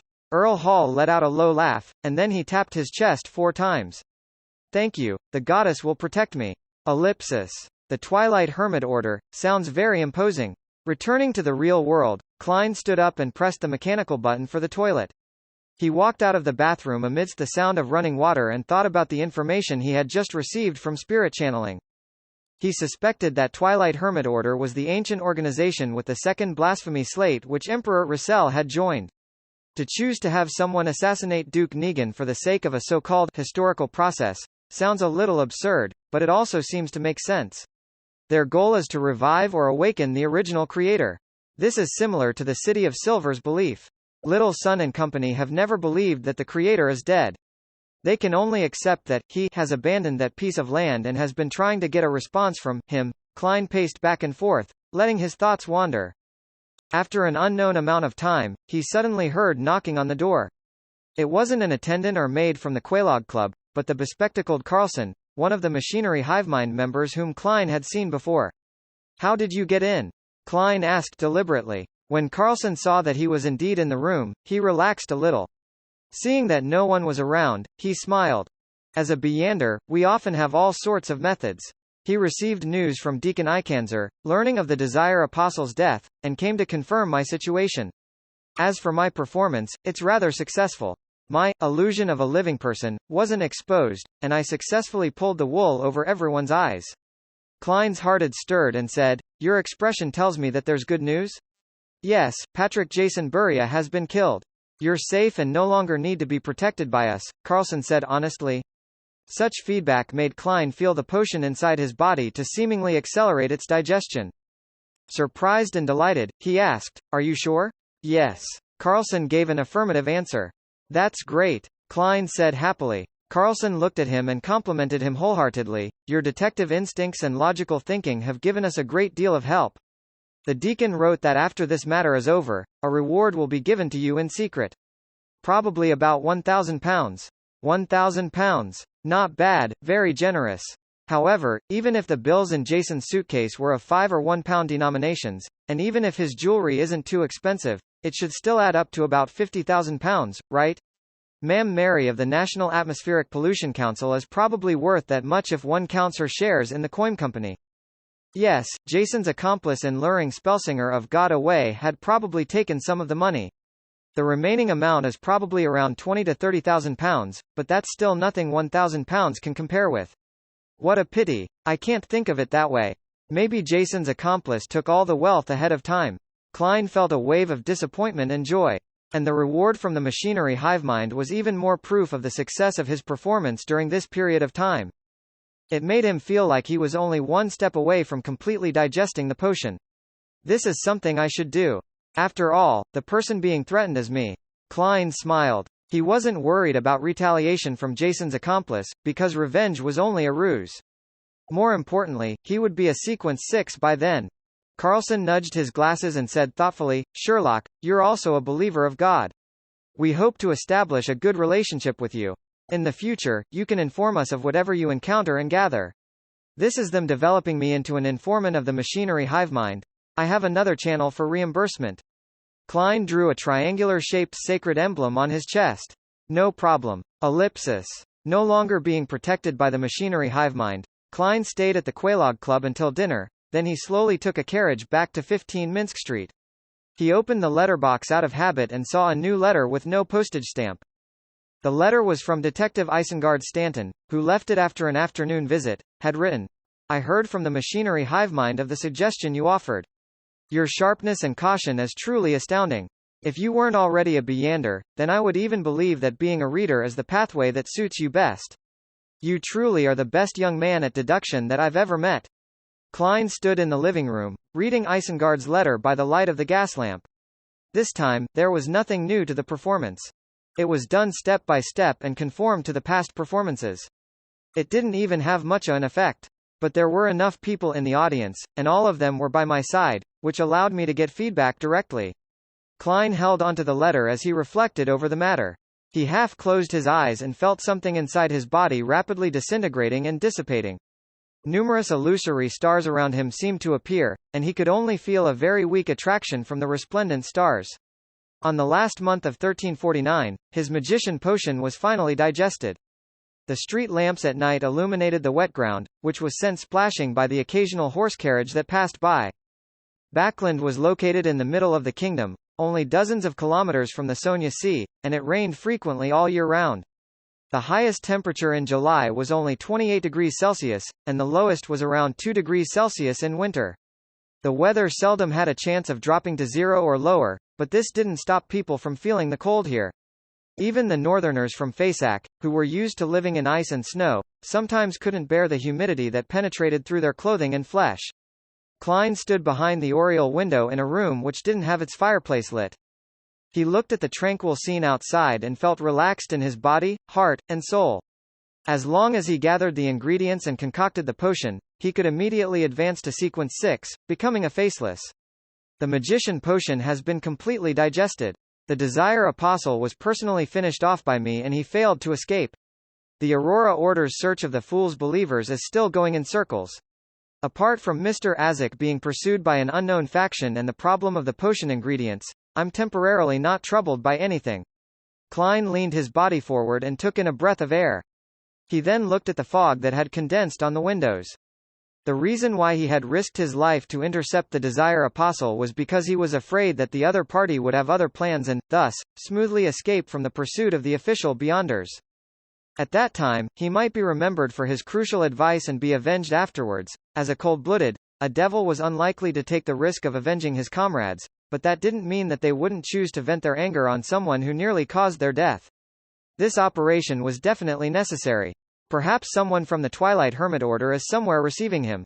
Once the Desire Apostle escapes, and with me not having any relevant information, perhaps I'll be prepared against a Sequence 5, believing that I would be pretty safe once I advance to Faceless, but the Desire Apostle might very well use the information provided by the Abyss card and the Twilight Hermit Order's help to advance to become a high-sequence Beyander. Such a development is quite scary if I think about it. One is required to inflict the finishing blow of justice.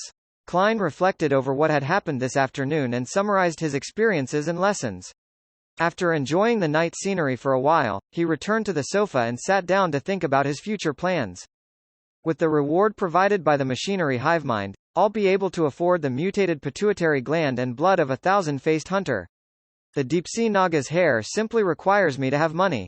Such an ingredient should be relatively easy to find on the sea. I can get Mr. Hanged Man to help. The only problem is the human skin shadow characteristic. And even if there is a clue, I don't have enough money. With this in mind, Klein couldn't help but give a self-deprecating chuckle. I'm not a person who particularly loves money, it's just a very average preference. When I was in Tingen, I always encouraged Melissa to spend and urged her and Benson to hire a maid. I felt that no matter what, I should try to not treat myself too badly, and every time I did a covert operation, I always placed safety first and made sure to be careful so that I wouldn't be affected mentally because of the allure of wealth. However, in order to take revenge, I have to advance, and advancing requires me to buy expensive Beyander ingredients. I can only accumulate every single penny and save whatever I can. He suddenly hunched his shoulders and felt that the coldness of the living room made a magician like him, who didn't have an excellent constitution, shudder. Therefore, he decided to take a shower, crawl into bed, and read in bed. There's only another 3 or 4 hours left before it's bedtime. There's no need to ignite the fireplace again. With a sigh, Klein got up and walked to the second floor. Under the steam cathedral. After Ikanzer finished reading all the recorded statements, he picked up his coffee and took a sip. After a few seconds of silence, he pulled out the ancient silver mirror called a Rhodes. Carlson took a glance at it and asked curiously, Deacon, if I ask the Honorable Rhodes about an unsolved mathematical problem or a classical paradox, will it give me the correct answer? Most of the time, it will directly reject you.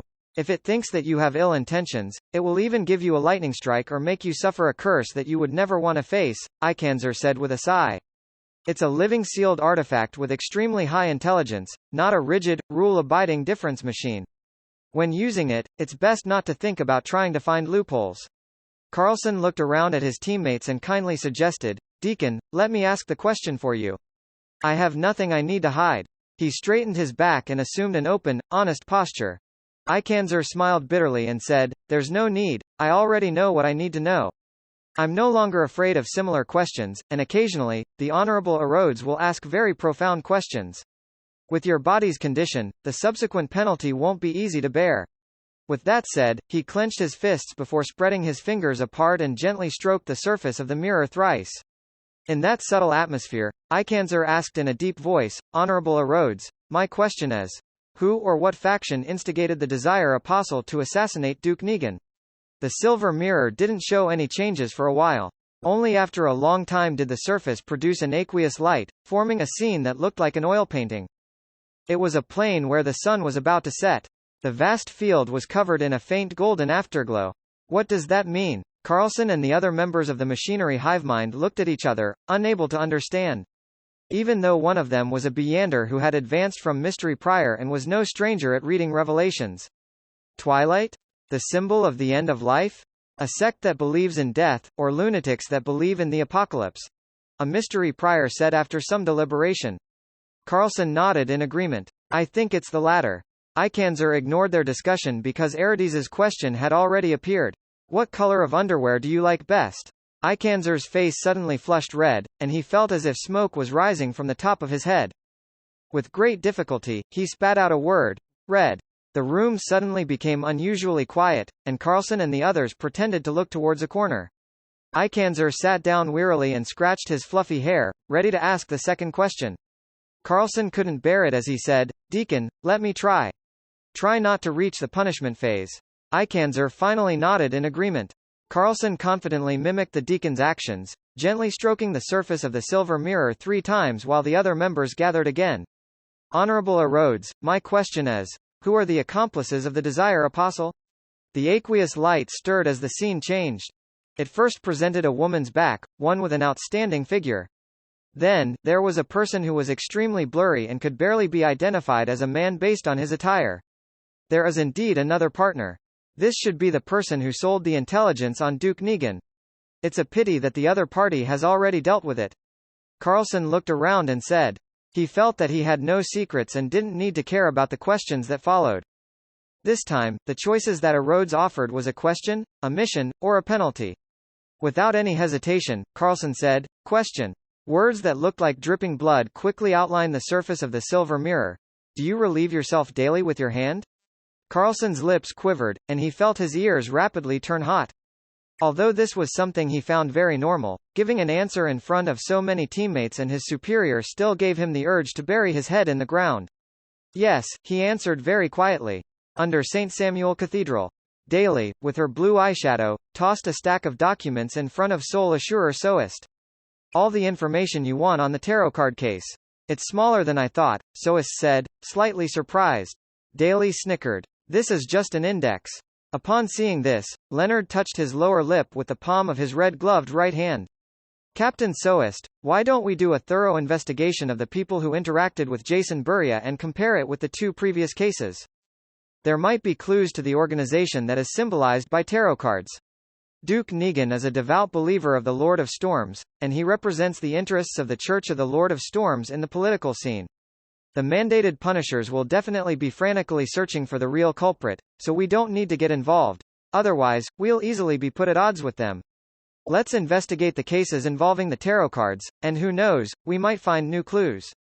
Of course, we'll definitely end up running all over the place, but that's part and parcel of a Red Glove's duties, Soist explained with a smile. Leonard nodded. I understand. And deep in his mind, the elderly voice tsked and laughed. The Nighthawks have missed it just like that. That person has the smell of the Dark Emperor, the true Dark Emperor. Inside the Holy Wind Cathedral. Wearing a black bonnet, Spellsinger of God, Ace Snake, swept his silver eyes and picked a mandated Punisher elite. Although I'm about to leave Backland, this is the decision of the Council of Cardinals. You only have one mission after this, and that is to investigate the assassination of Duke Negan. After applying, all of you have the right to use a Grade 1 sealed artifact. You must find out who is targeting us.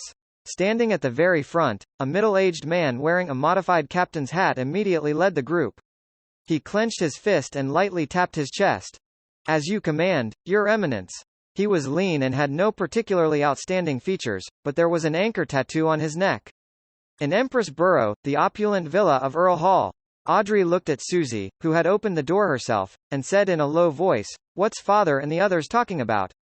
When she found out that Earl Hall had returned late and that his expression was unusually grave, she immediately sent Susie in to listen. Duke Negan was assassinated. Susie closed the door behind her with her feet.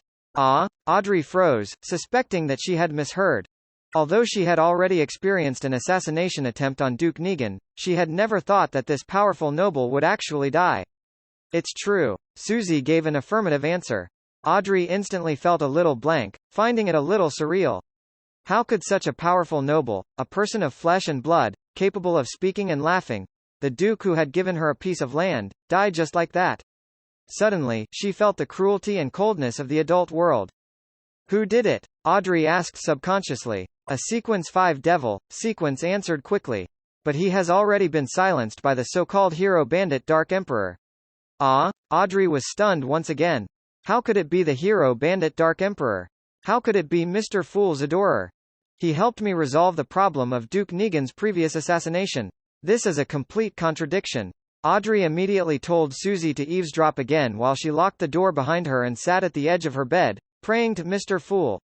After she had finished reciting his honorific name and had described the assassination of Duke Negan, she asked with great trust, "Was your adorer present there?" After a while, she saw the endless grey fog and heard the voice of the Fool.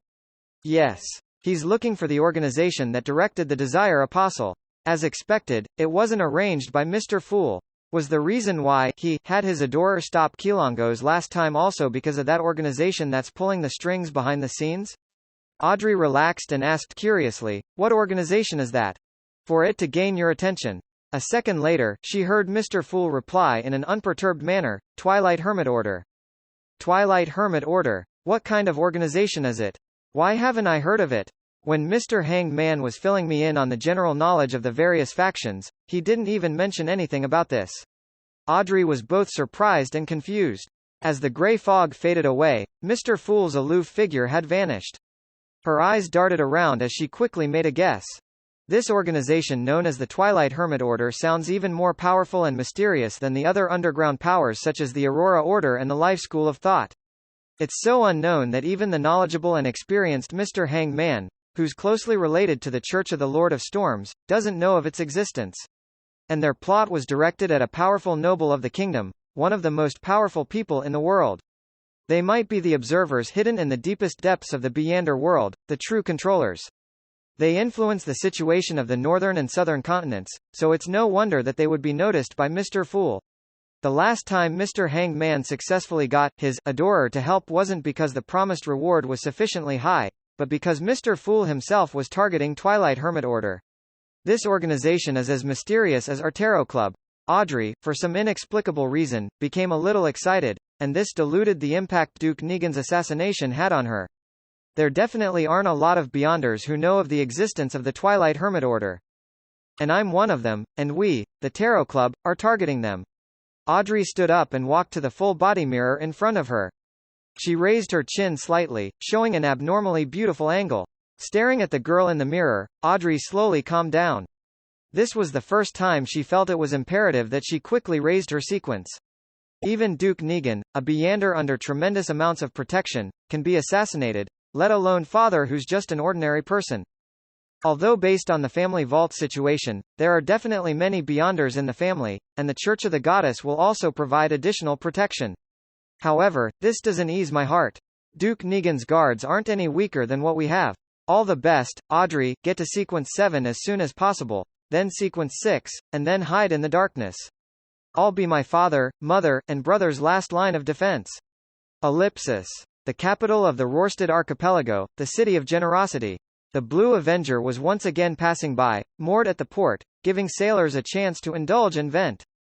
Alger Wilson changed into a robe embroidered with storm patterns and went to the largest cathedral on the archipelago, the Cathedral of Waves. It was classical in style, and it mostly used stone pillars and arched structures, and it had a towering dome and 2 clock towers. In the early days of colonization, the pioneers often had no time to build a cathedral, which brought about very serious consequences for them. Surrounded by tribes, jungles, and ancient buildings, they would often die mysteriously in great numbers for no reason at all, even after they had conquered the region. This situation, which had caused a great panic, gradually deteriorated after the cathedrals of the various churches were built, becoming something that happened only once in a while. Standing in front of the cathedral, Alger was in no hurry to enter. Instead, he looked through the narrow windows at the dark and mysterious atmosphere and the warm candlelight that illuminated the activity area. A few seconds later, he entered the grand prayer hall, clenched his right fist and struck his left chest. He turned to the bishop facing him and said, "May the storm be with you." "May the storm be with you." The bishop responded in the same way. Without waiting for Alger to speak, the bishop of the Cathedral of Waves took out a telegram. "You're just in time. The Council of Cardinals has issued orders. Read it before praying." "What orders?" Alger asked casually as he reached out to take it. The bishop's expression was grave as he said, "Duke Negan has been assassinated. The Council of Cardinals has ordered all mandated Punisher and priests to pay attention to anything regarding the Hero Bandit Dark Emperor, as well as all the matters related to the tarot ritual." Hero Bandit Dark Emperor? Alger perfectly expressed his surprise. He already knew that the Dark Emperor was Mr. Fool's adorer. The bishop said with a serious nod, "The assassin of Duke Negan is a Sequence 5 devil, but while escaping, he was killed by Hero Bandit Dark Emperor. This is the same outcome as Rear Admiral Kilongos, who failed to assassinate the Duke. Not only are the superficial circumstances the same, but even the core issues are the same. It was also Mr. Fool's adorer who killed Kilongos, another adorer. Was Mr. Fool the one who really wanted Duke Negan dead? No, if it were really him, then he would have warned Kilongos the last time to be careful of Miss Justice, so as to not expose his identity on the spot. Mr. Fool is paying attention to the truth behind the assassination and the real murderer? Who could it be, or which organization would receive so much attention from Mr. Fool? Alger instantly thought of many things and made a preliminary judgment. He looked down at the telegram and saw that the church had set up a special investigation team for the assassination of Duke Negan. Every member was an elite of the mandated Punishers. Should I apply to join, so as to have a grasp of their actions at any time? Alger hesitated for a moment. In the end, he decided to follow his original plan and keep a low profile. With a brand new day, Klein slept until he woke up naturally. He slowly got up, washed his face, and went downstairs. He wasn't in a hurry to prepare breakfast. Instead, he habitually opened the door, bathed in the fog, and took out today's newspaper from the letterbox. What is it? Suddenly, he noticed that there was a thick envelope stuffed inside the newspaper. It wasn't light at all. Squeezing the surface, Klein's mind flashed with the faint fragrance of banknote ink. His spiritual intuition told him that there was a lot of cash inside. Carefully, he opened it and pulled out the stack of money. After counting the money, he confirmed that there was a total of £1,000. It's the reward money from the machinery hivemind. Is this their way of secretly handing me the money? How can they be so certain this is fine? Leaving it in my mailbox just like that? What happens if it's stolen? The delighted Klein couldn't help but grumble. With this money, and without the machinery hivemind protecting him in secret, he could go to Vampire Emlyn White to complete the previous transaction. After breakfast, Klein immediately put on his coat and hat, held his cane, and stuffed the newspaper in his arm and went out. On his way to the carriage stop, he saw his landlord, Mrs. Stellan Sammer, directing the maid to load the suitcase into the carriage in front of the door. "Good morning, Mrs. Sammer." Klein smiled and greeted her. Stellan smiled modestly and returned the greeting. "She seems to have recovered mentally. Who knows what happened to her?" Klein curiously asked. "Where are you going?" "It's almost New Year's. Mary gave Luke some time off in advance. We're going to Daisy Bay to usher in the new year," Stellan said proactively. "Sigh, we've been to a few of the cities there, including the famous coastal towns. This time, we're preparing to go to Fainapotter. I've heard that the scenery in Seville City is quite good." Klein replied in jest, "How enviable. What about you?" Detective Moriarty, where do you plan on spending the new year? Stellan asked with a smile. I'm probably staying here. Oh right, I have to prepare some tools to repair the wall which Stuart had previously shot a hole in. Klein smirked and said, back to Midseashire, where the winter smells different. The smile on Stellan's face became even more obvious. I hope to meet you at Daisy Bay in future New Year's Eve celebrations. Ellipsis.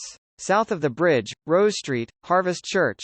Upon seeing Detective Sherlock Moriarty in his black tweed coat, Emlyn White, who was carefully wiping the candlestand, smiled. He combed his hair, walked over with his head held high and said in a low voice, there's information on Jason Buria. A sanguine knows him. I have his information as well. Klein smiled as he handed the newspaper over. The headline read, Yesterday, His Grace the Duke of Negan assassinated, a true devil plundering the land. Beneath the title was a detailed description of the assassination yesterday, and it revealed that the murderer was a banker named Patrick Jason who was killed on the spot, and the terrorist organization, the Aurora Order, claimed responsibility. When he saw the news earlier, Klein, who was having his breakfast, almost spewed out the milk in his mouth. At first, he imagined that the Aurora Order's Mr. O was brain damaged to take responsibility for this matter. However, after thinking about it carefully, he felt that it was most likely a cover used by the officials. If the Twilight Hermit Order is really the ancient organization which Emperor Russell joined, then they would be extremely hostile towards the Aurora Order. After all, they hate the true creator. This thought suddenly flashed through Klein's mind. Emlyn looked blankly at the newspaper again and again before asking in disbelief, does this mean the information I got is useless? In theory. Klein gave the vampire gentleman a sympathetic look. However, the official organizations are still investigating the masterminds behind Jason Buria. If your information points in the right direction, it should be of worth. As for Klein himself, he obviously didn't want to get involved in this matter anymore. No, he only knew Jason Buria and some of his hobbies. Emlyn sighed. Seeing his reaction, Klein asked in amusement, don't you usually read newspapers? How did you only learn of such an important matter until now? Emlyn gave him an odd glance. Why should I read the newspapers? I'm very busy. Busy cleaning the Harvest Church, busy spending time with those dolls you have at home, and busy thinking of ways to trick people into giving you blood to drink. You really are a new age vampire. Klein opened his mouth, but he used his clown powers to suppress the laughter he was about to let out. He didn't tease Emlyn White and said seriously, I've already gathered enough money for those 2 ingredients. When can you give them to me? Report chapter. Upon hearing Klein's question, Emlyn White jumped in fright as he carefully sized him up and said, you're richer than I thought. He had imagined that Sherlock Moriarty would take at least a week to raise £2,450. I've been saving for a long time. Klein sighed in response. Emlyn nodded thoughtfully. It's so lucrative being a private detective? This is just an identity that makes things convenient. If you don't encounter a huge bounty, it'll be £200 to £300 a year, Klein said frankly. Emlyn glanced at him and asked casually, so what do you actually do? Smuggling arms? Stealing from the vaults of the rich and powerful? For Beyonders below Sequence 7, there's not much that can be done to save up more than £2,000 so quickly, and most of them are grey areas that border on breaking the law. You, a vampire, are talking to me about breaking the law? It seems like you're rather eager to make some quick money. Klein smiled. Except some relatively dangerous missions. If you aren't afraid of death, you can try. Emlyn shut his mouth, and only after a long time did he say, come and find me in the evening. I'll take you to the seller's place. What an obedient vampire. Klein was about to agree, but he suddenly found it unsafe. What if the seller gets thoughts from seeing all the money? What if he doesn't have the corresponding Beyonder ingredients and is trying to fool me to commit a robbery? Emlyn White can be trusted, but not necessarily the seller he's introducing. I have to find an excuse to perform a divination above the grey fog to confirm the degree of danger. Yes, there's no need for it to be so complicated. There's a better way. After some thought, Klein turned his head to look at Emlyn. No, go by yourself. I'll give you £1,000 as a deposit, and you'll bring the 2 ingredients to the Harvest Church. After confirmation, I'll pay the remaining balance. I believe the seller will accept this method. This will show the credit of a noble sanguine. Upon being flattered, Emlyn unconsciously lifted his chin. There's no problem with this way of trading. Saying that, he let out a laugh. Are you afraid that the other party will not keep their word? Are you more at ease in the Harvest Church? Of course, anyone would feel safe when they see a Mother Earth adorer by the side, who is over 2.2 meters tall and has exceptionally firm muscles.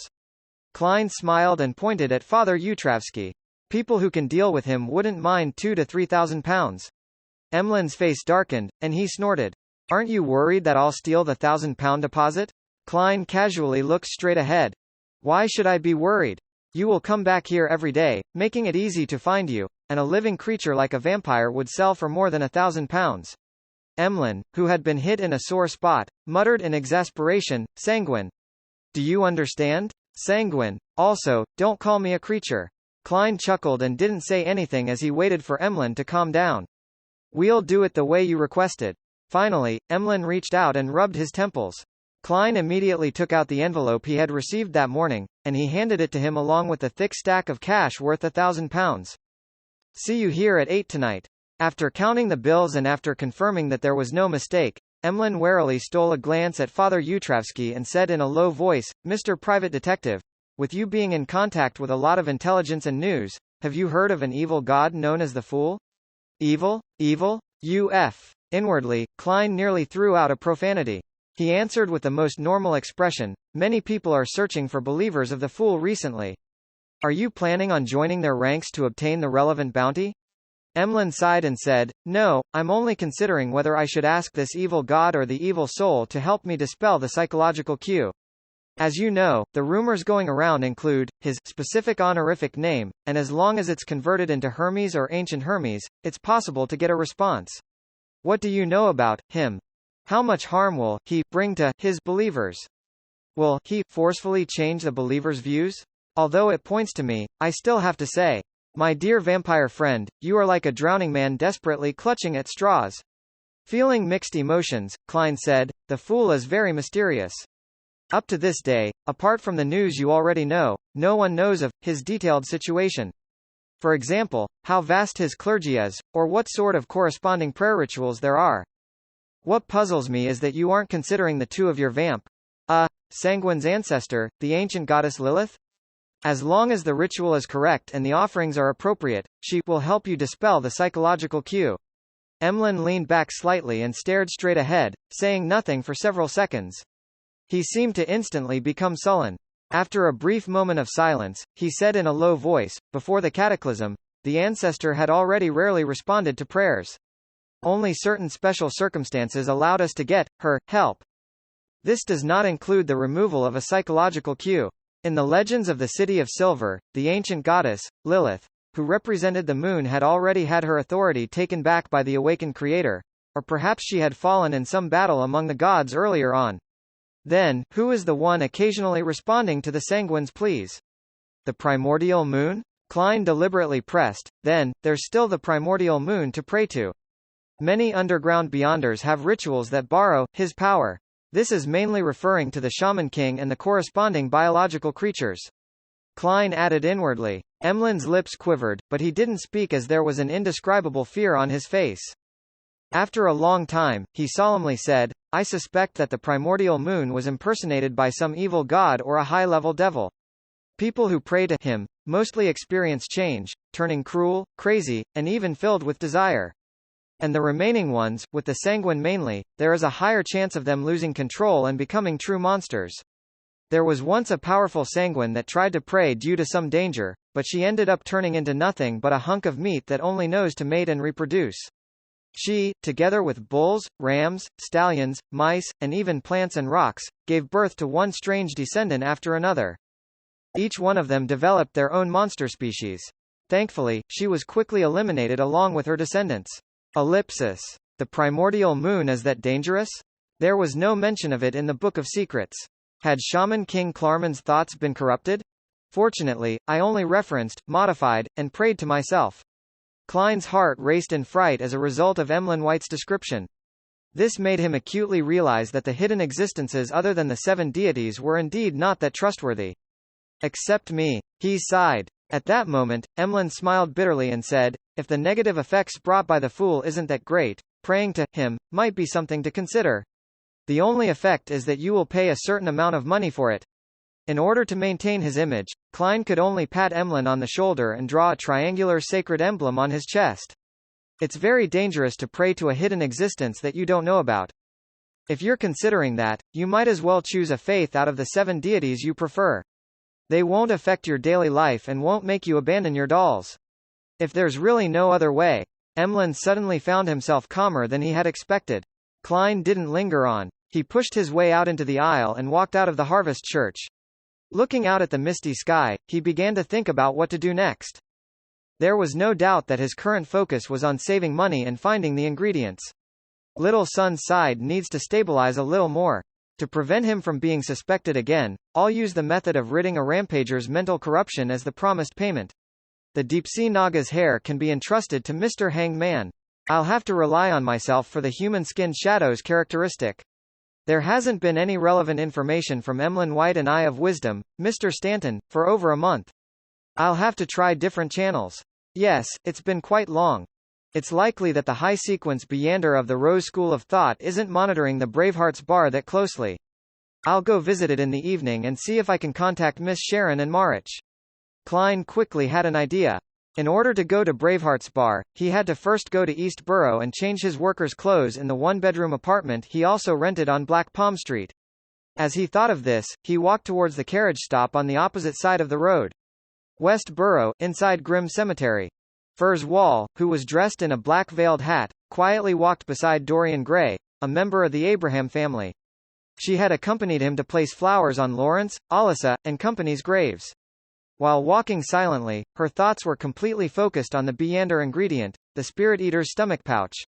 She knew that she had already digested the apprentice potion, and as long as she could get the Spirit Eater's stomach pouch, she would become a trickmaster.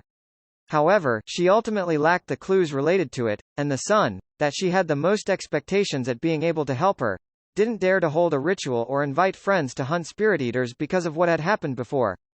In order to advance as quickly as possible and escape the curse of the full moon, she had even asked Mr. Fool for help, hoping that his adorers could help her find the ingredients.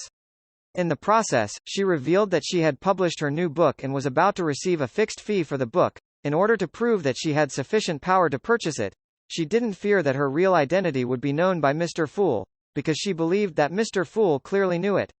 In the secluded, quiet, and cold environment, Furs and Dorian stopped at Lawrence's grave. Looking at the photo taken after his death and reading the epitaph, "He's a good teacher," Dorian Gray remained silent for a long time before sighing. "How ironic. Why?" Furs asked in surprise. She had heard Lawrence mention that he was a public school teacher in Constant City, Midseashire, and that was why she had used such an epitaph. "This has nothing to do with you. It has to do with our family." Dorian gave a self-deprecating laugh and bent down to put down the flowers. After straightening his body, he looked straight ahead, and suddenly spoke out, "Furs, do you want to become a Beyander? The kind I described in my letter." Report chapter. Dorian Gray's question didn't surprise Furs at all. She had been prepared after keeping in contact with him for the past month, and she had even asked the experienced Mr. Hanged Man at the Tarot Club to decide what kind of expression and reaction she should use when faced with the question. "Are there really such Beyanders?" Furs asked in surprise. Dorian gently nodded. "Yes." He looked around to make sure that there was no one around, then he walked up to a tree with fallen leaves and pressed his hand on it. Dorian's figure suddenly blurred, as if turning into a reflection in the water. When it was clear, he had already appeared behind the tree, his posture unchanging. "Oh God, that's really, really amazing." Remembering the teachings of Mr. Hanged Man and Miss Justice, her mouth opened in a semicircle as she exclaimed. Dorian walked back, smiled, and asked, "Do you want to become such a Beyander?" Furs fell silent for a moment before she answered him, excitedly, "Yes."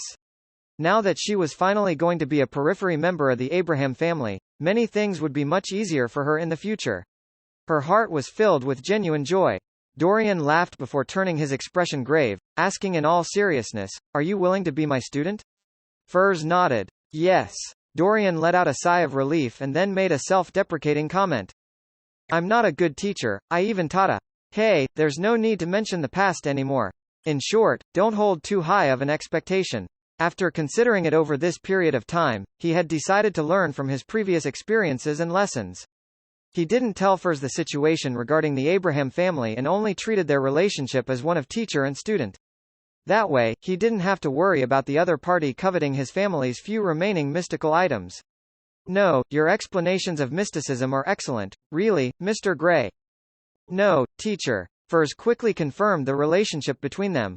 Dorian looked at the tombstone, shook his head, and exhaled. I wasn't planning on taking in any more students, but your noble character infected me. If nothing unexpected happens, I can give you the corresponding potion today. Today? Furs asked, surprised. Back when she went to Backland Station to pick up Dorian Gray, she noticed that he was carrying only a very small suitcase, barely enough for a change of clothes. There was no evidence that he had any Beyonder ingredients on him. Does he have his own resources and channels in Backland, ones that belong to the Abraham family? Furs made a vague guess. Her original plan was to rely on the inconvenience of the distance between them to sell off the Beyonder ingredients for the apprentice potion, and then tell him that she had successfully advanced to become a Beyonder. This way, she was able to obtain a considerable amount of cash, as well as to avoid the tragic consequence of taking the apprentice potion again and having to spend time to digest it. Yes. Without explaining, Dorian pointed in the other direction. Let's go see Laubero and Alissa first. Taking a turn, they left Grim Cemetery and returned to the house in Sherwood Borough which Furs and Zio had rented. For the past month or so, Zio, who had advanced to sheriff, had been leaving early and returning late every day in order to pay off her heavy debts. She had been trying hard to get every bounty she could get, so there was no doubt that she was of the house around noon. Is there a quiet room? Dorian looked around casually. Plenty. Furs led her new teacher into the activity room on the first floor. Dorian circled the room, checked the surroundings, and then asked Furs to light a candle mixed with a piece of dark red sandalwood. He closed the door and drew the curtains. He walked to the candle and took out 2 bottles of essential oil and some common herbal powders. Holding a ritual? Shouldn't there be 3 candles? Furs curiously watched from the side and didn't rashly open her mouth, as if she was stunned by the atmosphere. After finishing the first part of the ritual, Dorian took a step back and, with a serious expression, switched to the language of ancient Hermes. I summon in my name, special spirit bodies roaming the upper realms, the void creature that loves music, Dorian Gray, Abraham's contract companion. Whoosh! There was a sudden gust of wind in the activity room, and with a sobbing voice, the flickering candle flames were tinged with a deep blue hue. The rings of light quickly spread out, forming a door that was beyond the concept of normality. A ball of semi-illusory and half-corporeal objects flew out from the bottom of the circle of light. Its entire body was colored a milky white. There were no eyes, nose, arms, or legs around it. Only an opening which resembled a mouth cracked open over its surface. Dorian grinned, opened his mouth, and began to hum a gentle folk lullaby. The ball swayed left and right, appearing extremely satisfied. After he finished humming, Dorian extended his hand. Malmuth, give me the items that I deposited with you the day before yesterday. The ball jumped up and down as its body suddenly swelled while it opened its mouth, extremely wide. Then, it spat out 2 Beyonder ingredients which had strange lusters to them. To think that can be done. Furs stared in surprise. Dorian caught the apprentice potion's main ingredients, cancelled the summoning, and ended the ritual. He turned his head and smiled at Furs. Even in the spirit world, void creatures like Malmuth are extremely rare.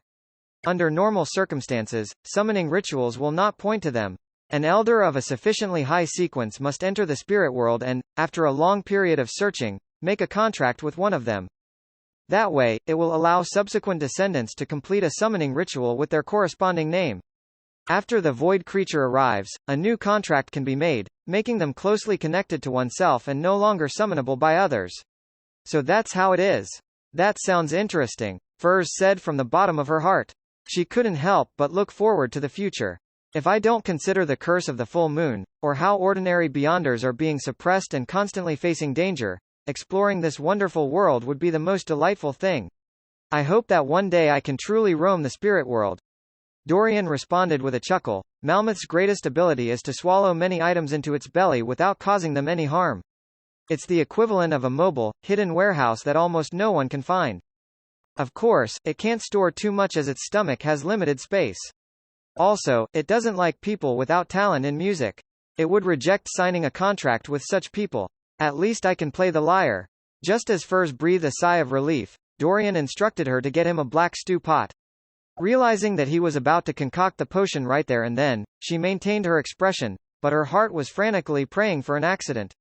I don't want to drink the apprentice potion again. That would waste a lot of time. If I had known that this would happen, then I would have been more honest. It's too late to tell the truth.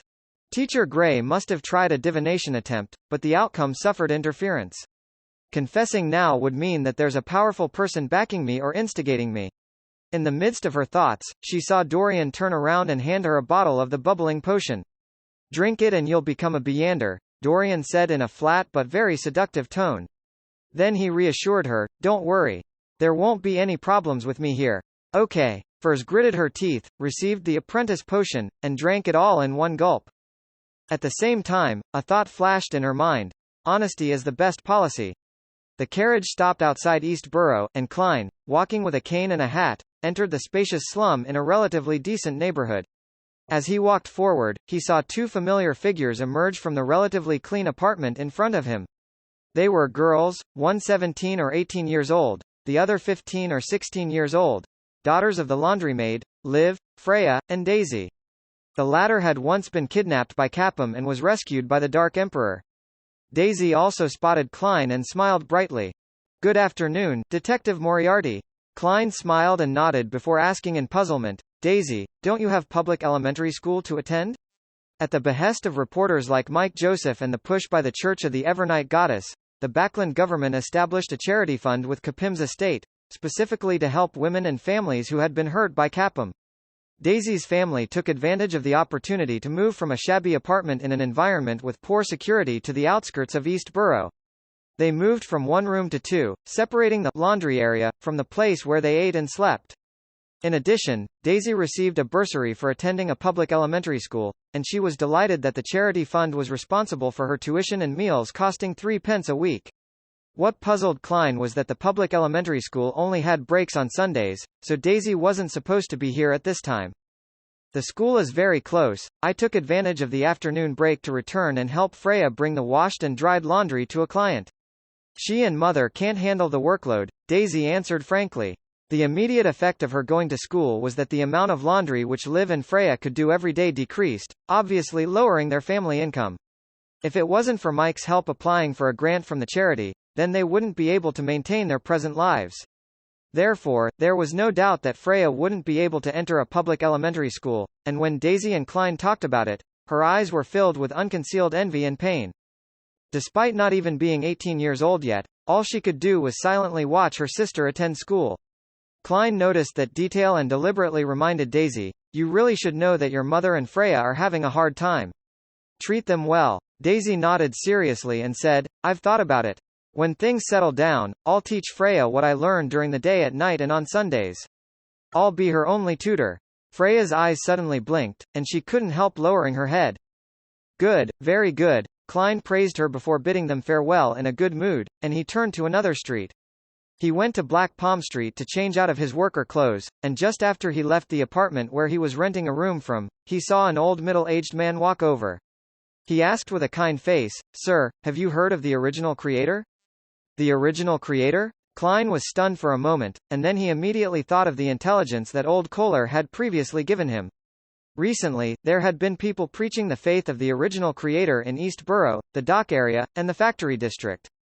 It pushed the belief that he hadn't really passed away and that he existed in the body of every human being and every object. As long as one served him wholeheartedly and praised him, then not only would his believers be redeemed after death, but they would also enter his kingdom. They would also suffer tremendous improvements in their present life, for instance, having sizzling meat to eat every day. This was very close to the Aurora Order's theory of the mutated creator, so Klein had decided that it was the secret organization which was behind it. He felt that they had begun to value the vast majority of the poor after the Lenivus incident. They've already developed so arrogantly to even solicit people on the streets? Klein hesitated and replied, I've heard of that. The well-dressed middle-aged man immediately revealed a smile. Then, do you know about the incoming apocalypse? Do you know that the original creator will create a sanctuary to protect his believers?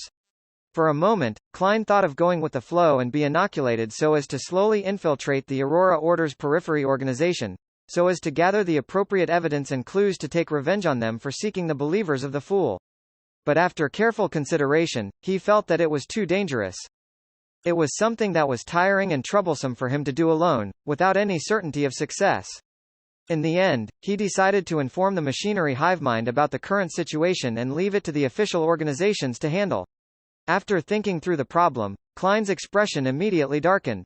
I don't know, and I don't want to know. He strode forward, shaking off the middle-aged man and ignoring his shouts.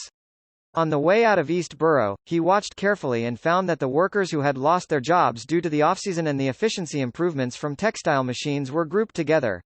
They were being comforted and were listening to the preaches from people of unknown identities.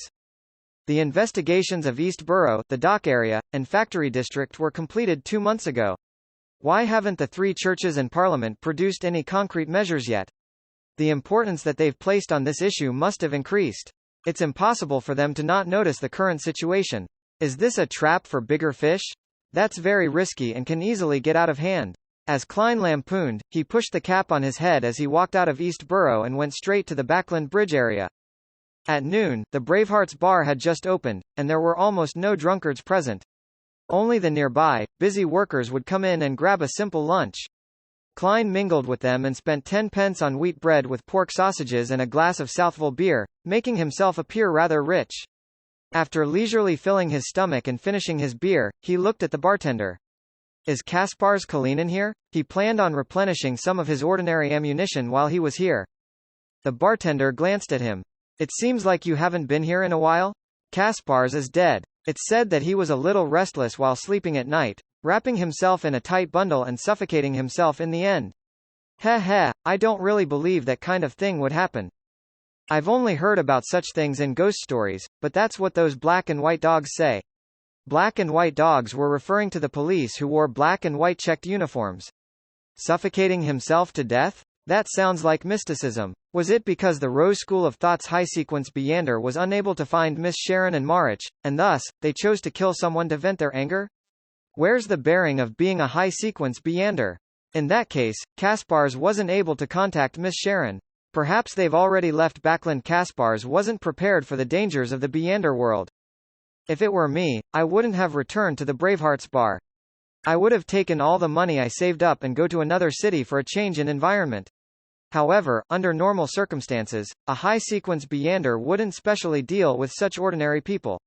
At most, they would force a mediumship ritual without considering the aftereffects.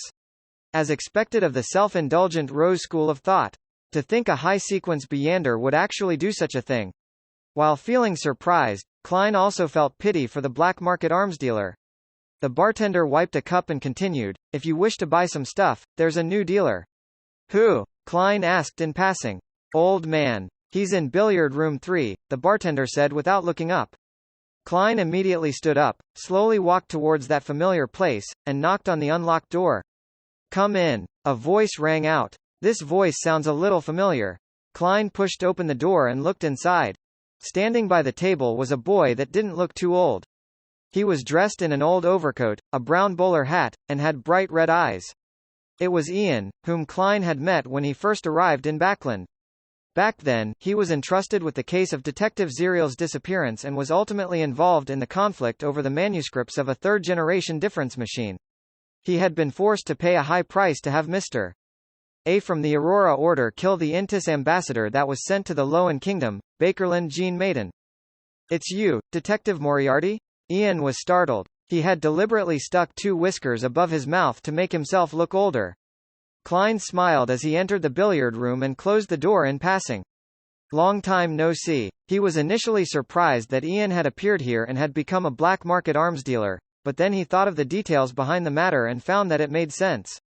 Klein being able to come to the Bravehearts bar and find Kaspars Kalinin was all thanks to Ian's introduction. This teenage boy definitely had some connections around here. Yeah. Ian wiped away his shocked expression and mumbled, I went to Pritz Harbor for 2 months and found those guys to be so savage and cruel. They didn't even have the slightest bit of modesty or love for children, so I had no choice but to return to Backland and do what I was good at. When Kaspars died, I decided to switch careers. Before Klein could say anything, he added, Mr. Detective, I've always kept in mind that I still owe you 2 requests.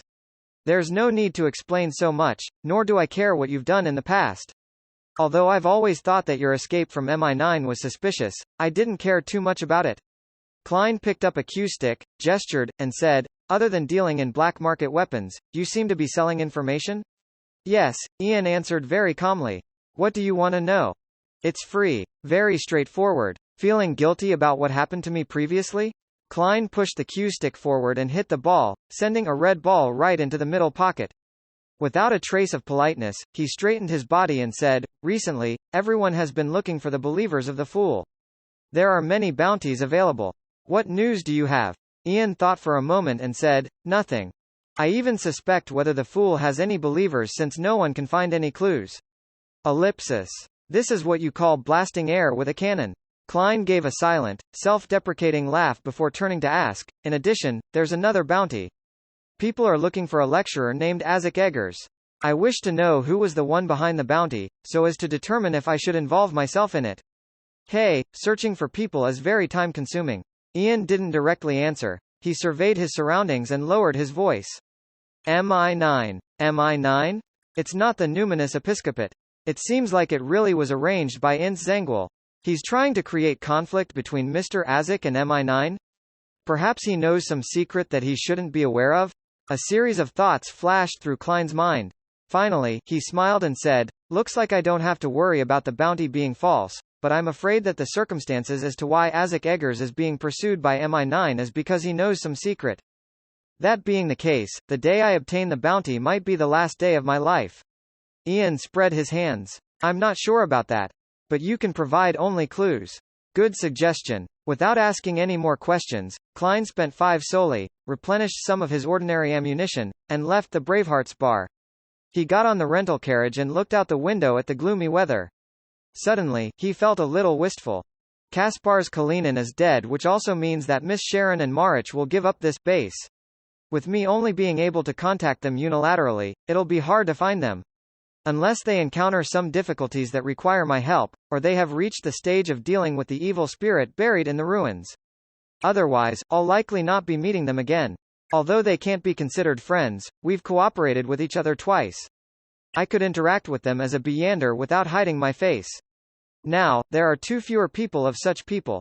If it wasn't for the Desire Apostle, I would only have an oddity like the vampire, Emlyn White, who I can talk about mysticism with without any disguises. Thankfully. As he was sighing silently, an ethereal voice suddenly sounded in his ears. "Is there something?" Klein instantly shuddered, and only when he saw who was sitting in front of him did he heave a sigh of relief. He laughed in exasperation and said, "Miss Sharon, do you always appear all of a sudden like this?" Dressed in a Gothic regal dress and a matching soft black hat, Sharon was sitting quietly on the other side of the carriage, her face as pale as ever. "I'll knock on the window next time." Sharon nodded without emotion. She didn't repeat the question, but she looked quietly at Klein in a reserved manner. Knocking on the window all of a sudden? That's equally scary. Klein was in no hurry to mention the matter about the human skin shadow, and instead he asked, "Has the high-sequence Beyander left?" "Yes," Sharon said tersely. Klein was slightly relieved as he warned her, it could also be a trap. As he said this, he remembered something and quickly added, "I've finished reading the Book of Secrets, and I've obtained the corresponding information from other sources that praying to the primordial moon is prone to problems. It's best not to try." "All right." Sharon didn't ask why. She paused for a second and said in an ethereal voice, "The primordial moon and the chained gods seem to be archenemies. Because they can switch sequences? Or could there be other reasons?"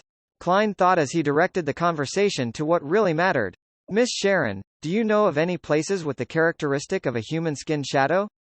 Like a puppet, Sharon listened quietly before nodding her head. "Yes. She knows?" Klein was overjoyed, and quickly asked, "Where?" In his heart, he was already prepared to pay the consultation fee. Sharon sat there without moving and said, like a talking doll, "In one of the gatherings that Marich participated in, someone once discovered the tomb of an ancient noble. They explored the periphery but didn't dare to venture deep, but there were traces of human skin shadow activity. They hoped to recruit a team strong enough to completely explore the tomb and split the valuables equally. To seek help in a gathering of Beyonders who are not familiar with each other, how can all parties guarantee each other's credibility? What if there's no tomb at all, and it's just a trap?" Klein quickly thought and asked in response, "Did they succeed?" "Yes," Sharon answered simply. This, Klein temporarily didn't pursue the details. He suppressed his voice to avoid being overheard by the carriage driver. "And then? After that, they never appeared again," Sharon calmly recounted. "One of the members was a friend of Marich's, and he disappeared completely after that matter." Without waiting for Klein to ask, she continued to speak with her ethereal voice. Marich found some of his friend's belongings. I used the method of divination to track them down to White Cliff Town, and I found a hidden entrance to the tomb at the riverbend of the Stratford River.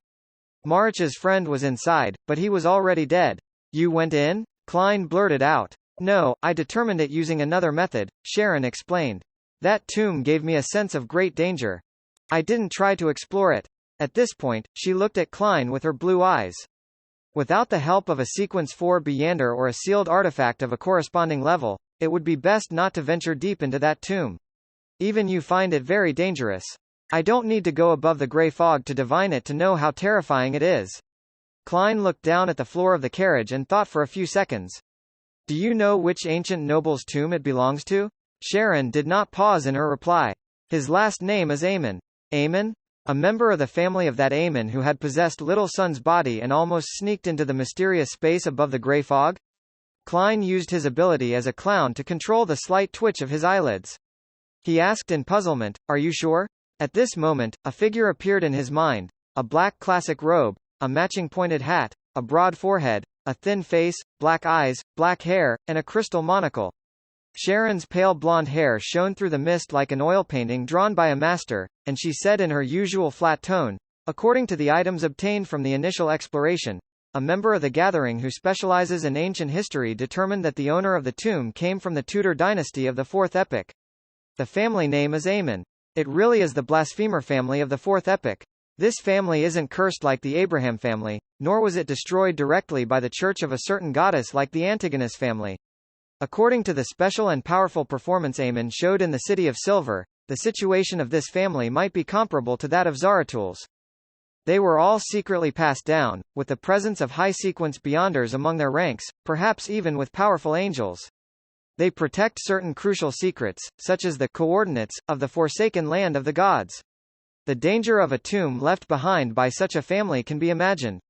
Perhaps Aemon can borrow the power of certain changes to cast his gaze over from the distant forsaken land of the gods. I can't use the perspective of a low or mid-sequence Beyander to deduce the terror of a demigod. Klein didn't ponder for long before denying the possibility of exploring the tomb of the Aemon family. Slightly disappointed, he looked up at Sharon. Is that place the only place with a human-skinned shadow? Sharon shook her head. No. Oh? Klein's eyes lit up, and he assumed a listening posture. Sharon said, her voice unchanged, I've participated in a gathering. A Beyander promised that as long as someone completes a mission given by her, she would satisfy any reasonable request. When it comes to ingredients, it is limited to those below that of high-sequence Beyander ingredients. In other words, she can give any Beyander ingredient below that of high-sequence Beyonders? The first thought that came to Klein's mind was, is she bragging? Even for the Church of the Evernight Goddess, only the Holy Cathedral, or in other words, the Cathedral of Serenity, would possess such a possibility. Many of these ingredients weren't commonly needed because they weren't needed at all. Upon hearing Klein's question, Sharon calmly replied, she's a high-sequence Beyander. High-sequence Beyander? No wonder. That would be on the level of the high-ranking members of the churches or secret organizations. Even if they don't belong to any party, they would still build up their own faction. However, the promise of any type of Beyander ingredient below a high-sequence potion definitely can't be completely met. Klein momentarily had such a thought. Sharon simply added, she said that certain ingredients would require a certain period of time. That's more like it. Klein asked with interest, what mission did she give? Sharon sat up straight and dignified. Investigate Hero Bandit Dark Emperor's true identity. Quote. Klein believed that if he had been drinking water at that moment, then he wouldn't have been able to control himself and that he would have sprayed it across from him. Who did I offend? Why am I the target of a high-sequence Beyander? He first lamented in Chinese, then he quickly analyzed the possible parties. Members of the Twilight Hermit Order? Because the Hero Bandit Dark Emperor had killed the Desire Apostle, Buria?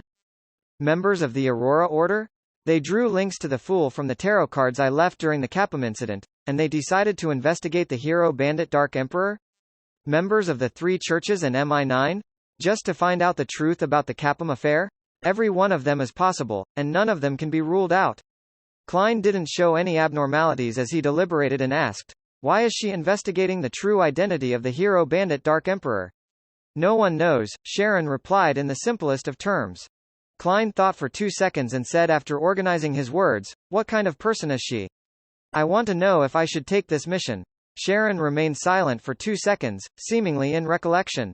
Then she described, female, above 1.70 meters tall, very well proportioned, chestnut hair, was disguised, loves black leather boots, only occasionally attended the gatherings, and first appeared 2 months ago.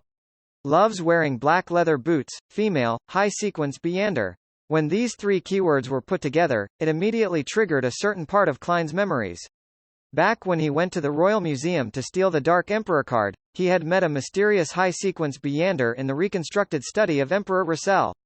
She only revealed her feet in black leather boots, and when he borrowed the power of the grey fog to escape, he ended up running into the Devil Dog due to the side effects of the Master Key and had to shout for help. Therefore, Klein Moriarty ended up meeting the female demigod again. Her? Why would she look for hero bandit Dark Emperor? She's confirmed that the thief who stole the card of blasphemy is a spirit body and knows what would happen if a spirit body carries and contains the Dark Emperor card. Hence, she has locked onto the hero bandit Dark Emperor who has similar traits.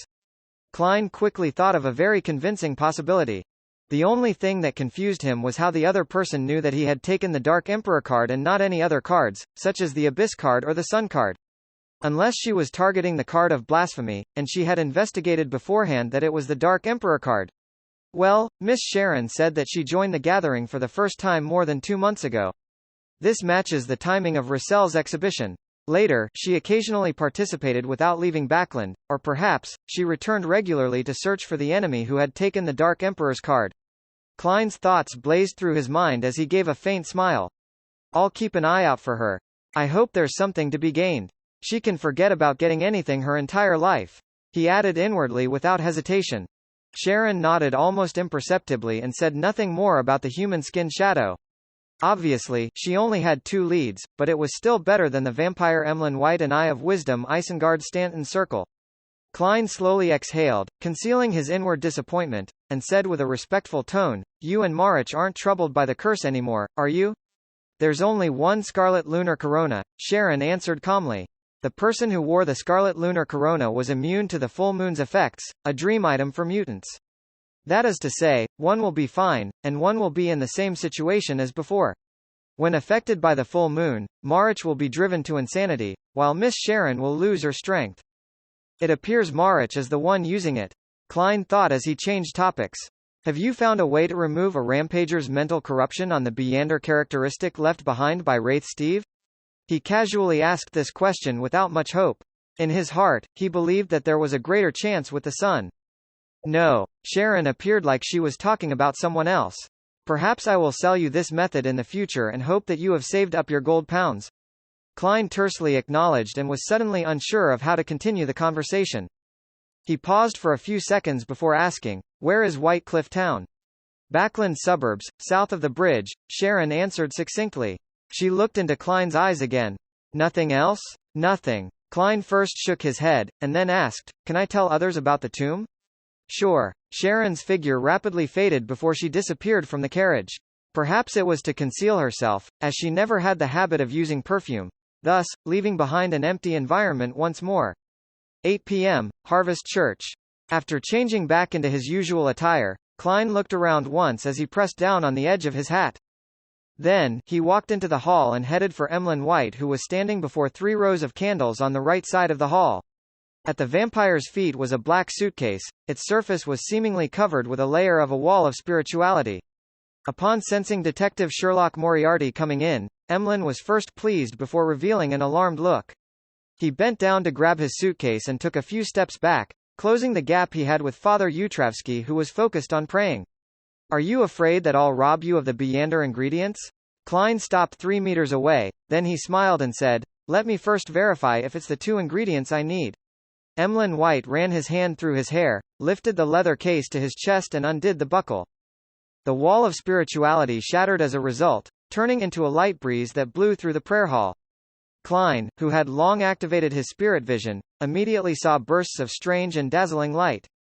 It was the spiritual radiance released by many Byander characteristics. There were 2 small boxes inside the suitcase. One was made of tin and had many patterns on it. It looked Spartan and heavy. The other was only a cardboard box. Holding the black leather suitcase in one hand, Emlyn opened the slightly tarnished silver-colored tin case. The item inside looked like a yellowish-brown peeled walnut with the grooves and ridges of a brain. Along with the flickering of the candle flame, its appearance constantly changed. Sometimes it would turn gray and appear wrinkled. At other times, it would turn dark brown and extremely smooth. The colors would interweave, outlining a featureless face.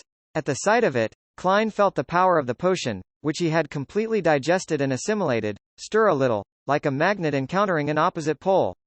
He was able to control his body with his clown powers as he suppressed the feeling of attraction. He knew deep down that the item was a genuine mutated pituitary gland of a thousand-faced hunter. It seems like what Emperor Roussel speculated in his diary is possible, that high-sequence items of the same pathway would unconsciously draw low- and mid-sequence beyonders to them, with a tendency to draw them together. Although the thousand-faced hunter's mutated pituitary gland is still very far from a high sequence and doesn't have that kind of special force of attraction, it contains enough Beander characteristics. Moreover, I've digested the sequence 7 potion. When the person and ingredients are sufficiently close, such a phenomenon will appear. I didn't notice it before because, firstly, the corresponding Beander ingredients are of low quality, and secondly, my own strength is lacking, and I wasn't of a high enough sequence. Right, every time I digested the potion, an illusory starry sky would appear around me. There were many resplendent lights within, and they would pull one another in an attempt to converge. This might be a scene of the law of convergence of Beander characteristics of the same pathway, and the greater the quality, the stronger the pull. Then, will Beander characteristics of similar pathways conform to this law? Klein's expression didn't change as he recalled the records in Roussel's diary, and combined with his 3 experiences of digesting potions, he was able to determine the existence of a certain law. Emlyn White glanced at him warily, quickly closed the tin box and opened the paper box next to it. The paper box was padded with thick cotton, and in the center of the box was a glass bottle that could hold 200 milliliters of liquid. The bottle was half empty, while the rest of it was filled with a viscous liquid that could change its color based on the change of light. Any other problems? Emlyn closed the paper box. Let me confirm once more. Klein took out a gold coin and let it spin between his fingers, as though it had a life of its own. Ding! The gold coin bounced up and fell down again, landing in Klein's palm. It was heads, indicating a positive response. Klein nodded slightly and took out stacks after stacks of notes from various pockets. They were in £10, £5, and £1 denominations. £1,450. Klein placed the pile of cash on a nearby piece of furniture. Retreat a few steps, no, 5 steps. Emlyn called out cautiously. Klein smiled, raised his hands, and took 5 steps back. Emlyn cautiously moved closer, checking to see if there was any blank paper in the stack of cash. After doing a slight count, he threw the leather suitcase in his hand towards Klein. Klein was startled and with his agile moves, he accurately caught the suitcase. He was afraid that the blood of the thousand-faced hunter would seep out after the bottle shattered. And Emlyn White took the opportunity to collect the bills and quickly retreated to the side of Father Yutravsky. Only then did he heave a sigh of relief and seriously checked the amount and their authenticity. At the sight, Klein recalled the scene and suddenly felt ashamed. He and Emlyn had made a perfectly fine Church of Mother Earth Cathedral look like the scene of an arms or drugs trade. After confirming the condition of the 2 ingredients, Klein snapped his fingers, igniting a match he had specially separated in his clothes and allowed the soaring red flames to envelop his body. When the flames descended back down, he had already disappeared. As he often met Emlyn White at the Harvest Church, he didn't mind if Father Yutravsky found out that he was a Beander who had helped him eliminate his dark personality. He even felt that this would give him some form of friendship. Emlyn, who was counting the money, looked up and was stunned for a good 2 seconds. He muttered to himself in a low voice, "My suitcase. My tin box." On the lamp-lit street, a carriage rolled over the puddles and headed for the edge of Empress Borough. Furs has told her good friend, Zio Derecha, that she had a teacher and had ended up consuming another apprentice potion. After confirming that she didn't have any signs of losing control, Zio looked outside the window at the gas lamps, which weren't much taller than she was, and asked in puzzlement, "I've always wondered why they're preserved as ingredients and not as a potion. Your teacher could have concocted the potion beforehand and brought them here, so there was no need for him to do it on the spot." Furs gave a faint smile and said, "I've asked him about this before. He said that there are 2 main reasons. One is that different Beander ingredients have different uses, and when they're made into a potion, they cannot be used flexibly." The second is that when the Beyonder characteristics are solidified, they can be kept forever, but after it becomes a potion, that won't be the case unless one uses a special isolation technique. Why? Zio asked in surprise. This isn't an ordinary type of medicine or Beyonder weapon in which its spirituality will continue to dissipate and weaken. Furs wasn't in the mood to laugh, but she had no choice but to maintain her smile. It's not a problem about the characteristic loss, but that once Beyonder ingredients become potions, not only can humans absorb them, even other creatures or materials without life can. It's just relatively slower. For example, if I use a glass bottle to store the potion, it might appear fine, but after a few days, the glass bottle would finish drinking the potion, becoming a special mystical item. It might even gain intelligence. Of course, my teacher said that such a situation has very huge side effects, akin to what a rampager leaves behind. The 7 churches and some hidden factions have special isolation techniques, but it's rather troublesome, and they won't use it on low or mid-sequence potions. How amazing! Zio sighed. She took another look outside and said in a low voice, "We're almost there." She and Furs were here to attend the Beyonder gathering which Mr. A was holding. Furs smiled while feeling her heart bleed. I hope there's the Spirit Eater's stomach pouch. Her teacher, Dorian Gray, had taught her the acting method before he left. He even gave her the potion formula for Trickmaster and got her to attempt to find the Beyonder ingredients on her own. If she hadn't gathered all of the ingredients by the time she digested the apprentice potion, she could write to him for help. This left Furs in a rather lost state. Why did I spend large sums of money to purchase the Trickmaster formula and the acting method? Up to now, the greatest and invaluable help the Tarot Club has given me were the things Mr. Hanged Man and Miss Justice taught me to take note of, as well as Mr. Fool's interference in divination. Otherwise, teacher would have long discovered a problem with me, and I wouldn't have become his student. Sigh, I'll just consider it as the price for neutralizing the full moon's curse. As the thought crossed her mind, Furs suddenly noticed that the house where Mr.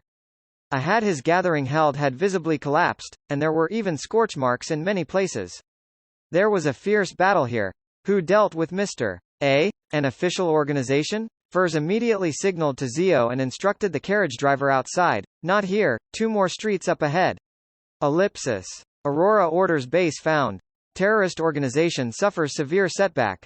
The next day, Klein saw this article the moment he flipped the newspapers open. Let's hope Mr. A died in this ambush. He drew the crimson moon on his chest in solemnity. He had already thrown the 1,000-faced hunter's blood and mutated pituitary gland from last night above the grey fog to ensure that they wouldn't be lost. Even if I die, they won't be lost. Klein chewed on a piece of bacon with great ease. After last night's transaction, his cash reserves had fallen back below £1,000, leaving him with only £735, which was only enough to buy a deep-sea Naga's hair. After that, he didn't have the ability to purchase the human skin shadows characteristic. Without any better clues or money, Klein rested at home the entire morning. After lunch, he dressed up and headed straight for the Backland Bridge area. He had previously made an agreement with Carlson of the Machinery Hivemind to find him at the Lucky Bar near the West Balam dock if he had any intelligence. If the intelligence was especially important and Carlson wasn't there, he was to go straight to Lever Cathedral. After all, Sherlock Moriarty wasn't a member of a secret organization, so there was no need for caution. There weren't many customers at Lucky Bar in the afternoon, so Klein instantly saw Carlson sitting and drinking alone in a corner of the bar. He walked over, knocked on the table, and reported with a suppressed voice, "Many people in East Borough are spreading the faith of the original creator." Carlson sipped some alcohol brewed from pure malt and replied noncommittally, "I'm aware." As expected, Klein commented silently before smiling, "I have a clue regarding a 4th epic tomb of a noble." Ah! The glass in Carlson's hand paused as he looked at Klein in surprise, and he unconsciously nudged his thick glasses. But he noticed that Detective Sherlock Moriarty wasn't continuing to describe the matter, but looking at the bartender a few steps away while saying with a smile, "1 glass of Southville beer." Seeing the white foam of the Southville beer being placed in front of Sherlock Moriarty, Carlson finally came to his senses. It was only when the bartender was a certain distance away from them did he ask in a suppressed voice, "What do you want?" Klein picked up his glass and took a sip.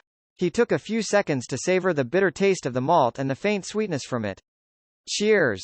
He looked sideways at Carlson and smiled before raising his glass.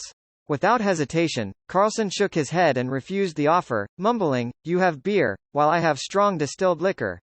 It's not suitable for a toast. Klein was only going through the motions, so he once again took a sip of his Southville beer, looked straight ahead, and chuckled. What I want is very simple. I'm not sure what's inside the tomb, so I can only describe it rather vaguely. Well, I hope that I can choose an item from the spoils of your tomb exploration. I'm not greedy, and my request will not involve high-sequence items. I wouldn't dare to take it even if they were one of the options. If you find nothing or there are only high-sequence items, then I don't want anything. Of course, I believe that when the latter happens, you wouldn't be stingy with giving me a sum of cash that's consistent with my contribution. After hearing about the Amen family's tomb from Miss Sharon yesterday, he had came up with rough plans. The first plan was to blow the copper whistle, contact Mr. Azek, and join forces to explore the tomb. However, there were many potential problems with this plan. Firstly, he was unsure of the amount of strength Azek, who was still in the midst of finding his lost memories, had regained. Secondly, Azek was being pursued by MI9, so it was very easy for him and Azek to land in trouble. Thirdly, there was a high chance that Klein would end up reappearing in the sites of sealed artifact 008 once again. Of course, he could also consider using the help of the Grey Fog to make contact or embark on the expedition. However, blowing the copper whistle above the Grey Fog made it impossible to summon the messenger, therefore, ending all of his subsequent plans. More importantly, Klein didn't dare to reveal the secret of the space above the fog to Azek Eggers, whose identity remained a mystery. Therefore, he finally chose the second method, which was to use his identity as an informant to submit the information to the machinery hivemind and ask for a reasonable reward. When it came to the number of high-sequence Beyonders, which faction could have more than the 7 churches? According to what Klein knew, there were close to 10 high-sequence Beyonders in the Church of the Evernight Goddess. In other words, nearly half of the 13 archbishops and 9 high-ranking deacons had reached or surpassed sequence 4. This wasn't considering the adorer of the goddess, the Pope who helmed the Church. Even if the situation regarding the Church of the God of Steam and Machinery was inferior in this aspect, it couldn't be that inferior. Their Archbishop of the Backland Diocese, Horam McHaydon, was a high-sequence Beyander. And as such, for an Orthodox Church, with all its resources accumulated to date, it wouldn't value the mid-sequence items very, very, very much. Klein believed that he could negotiate a reasonable price. Simply put, the core element of the second plan was, find an organization for any difficulties. Upon hearing Klein's offer, Carlson paused for a second, then blurted out, "Aren't you a believer in God?" "I've always had the goddess in my heart."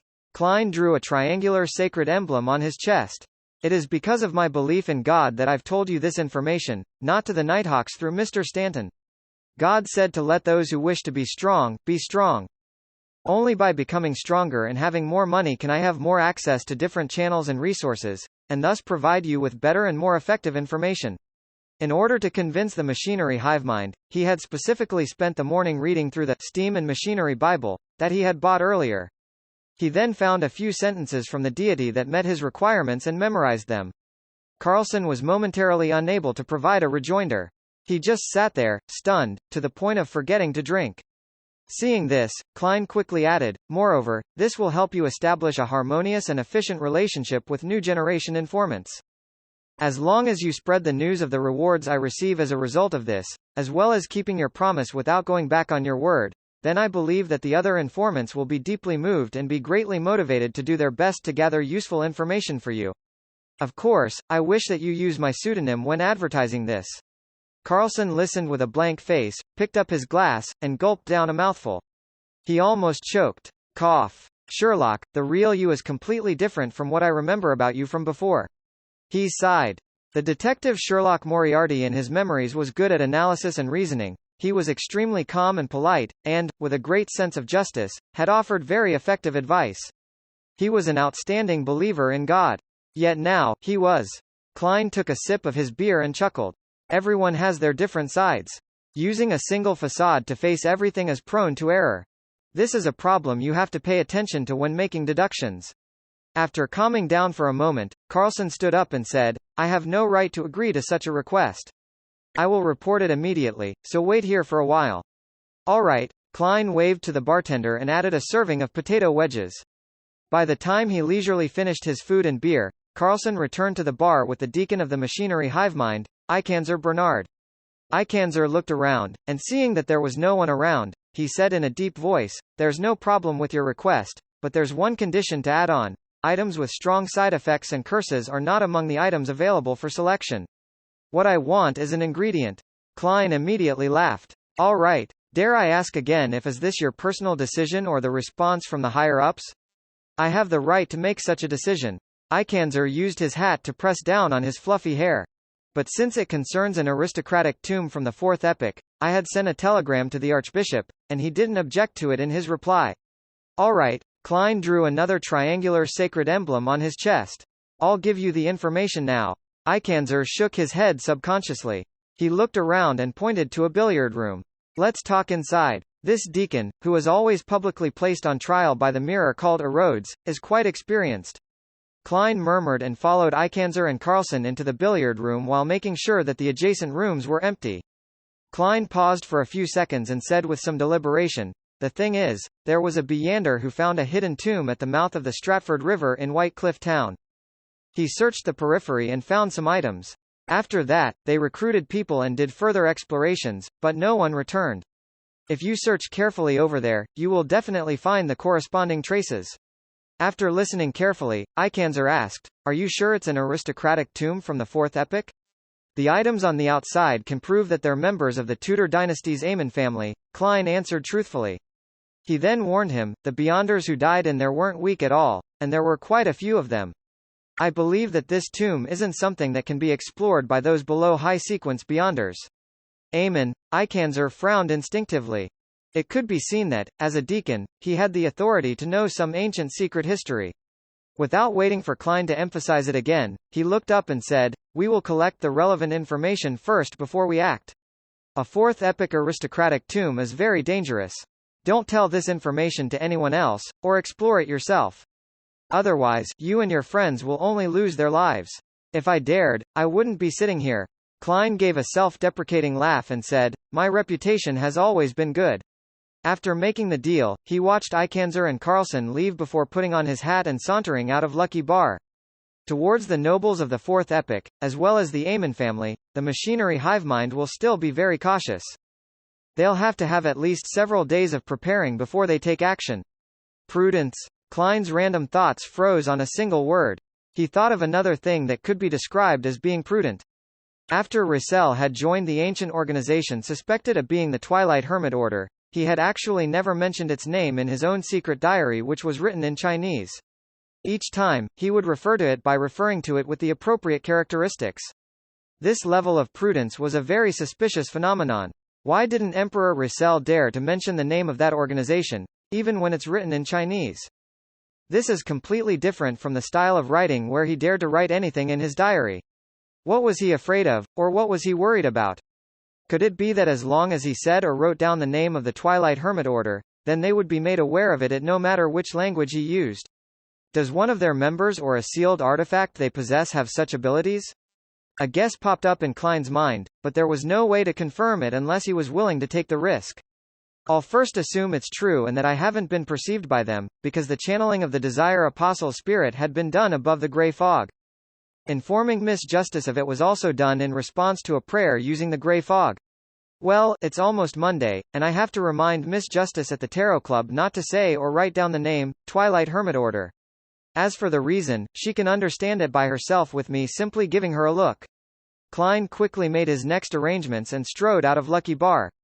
Seeing that it was still early, he took a horse carriage to the Quelaag Club, intending to spend the afternoon there. As soon as he entered the hall, he saw the equestrian teacher, Talum Dumont. This descendant of blue blood was seated in a corner, holding a glass of scarlet grape wine. His face was rosy, and he was sipping it in high spirits. You seem to be in a good mood, Talum. Klein smiled and greeted him. Talum chuckled and said, because the new year is coming. Then, rather excitedly, he asked, Sherlock, do you know what it's like to really like someone? Klein showed a fake smile. I'm sorry, I'm still single. Talum finished the rest of his wine, stood up, waved his hand, and said, that's a pity. Well, I have to get busy. By the way, thank you for introducing Mr. Framiscage. Klein recalled the investment of the bike project and sincerely expressed his gratitude. When are you free these days? I'd like to get you to bring me around to sample some of Backlund's delicacies.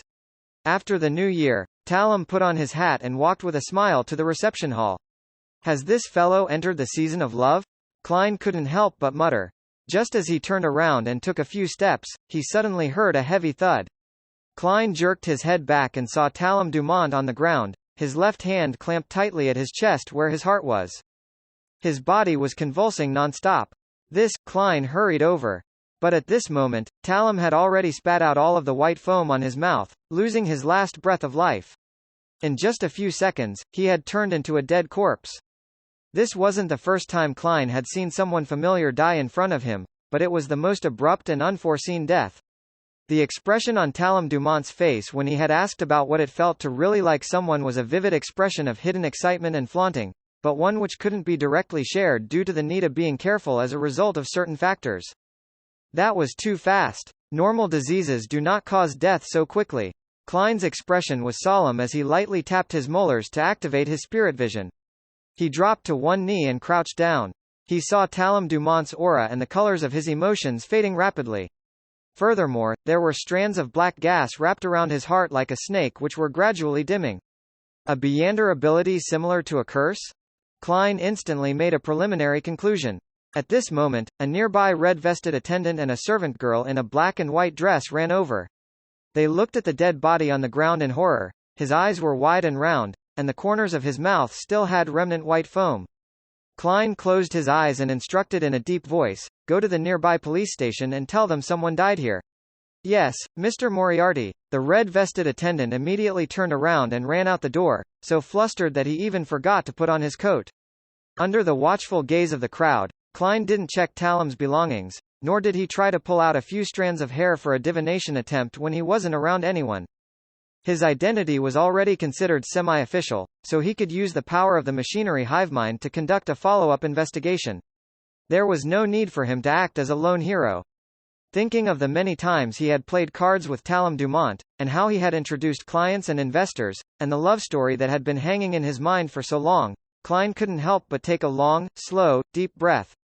Who's Talam's murderer? Which Beyonder, who's adept at curses, did Talam offend? Judging from his attitude today, he should be in a very happy and calm state, completely unaware of the fact that he has provoked a terrifying character. Questions flashed through Klein's mind, but his lack of understanding about Talam Dumont resulted in a lack of soil to nurture any inspiration. When the police arrived, he was questioned as a witness and that wasted quite a bit of his time. It wasn't until all of this was over that Klein had a chance to leave Hillston Borough and head back to Lucky Bar in the Backland Bridge area.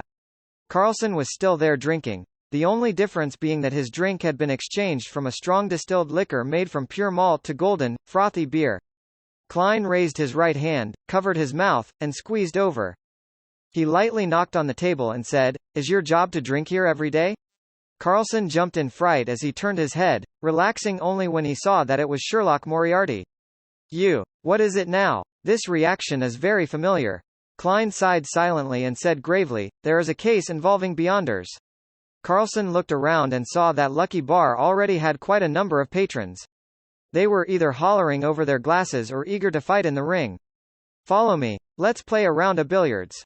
Carlson nudged his thick glasses and carried his beer to an empty billiard room. Klein followed, closing the door behind him. "Your alcohol tolerance seems pretty good," he said in passing. "No, I just drink very slowly."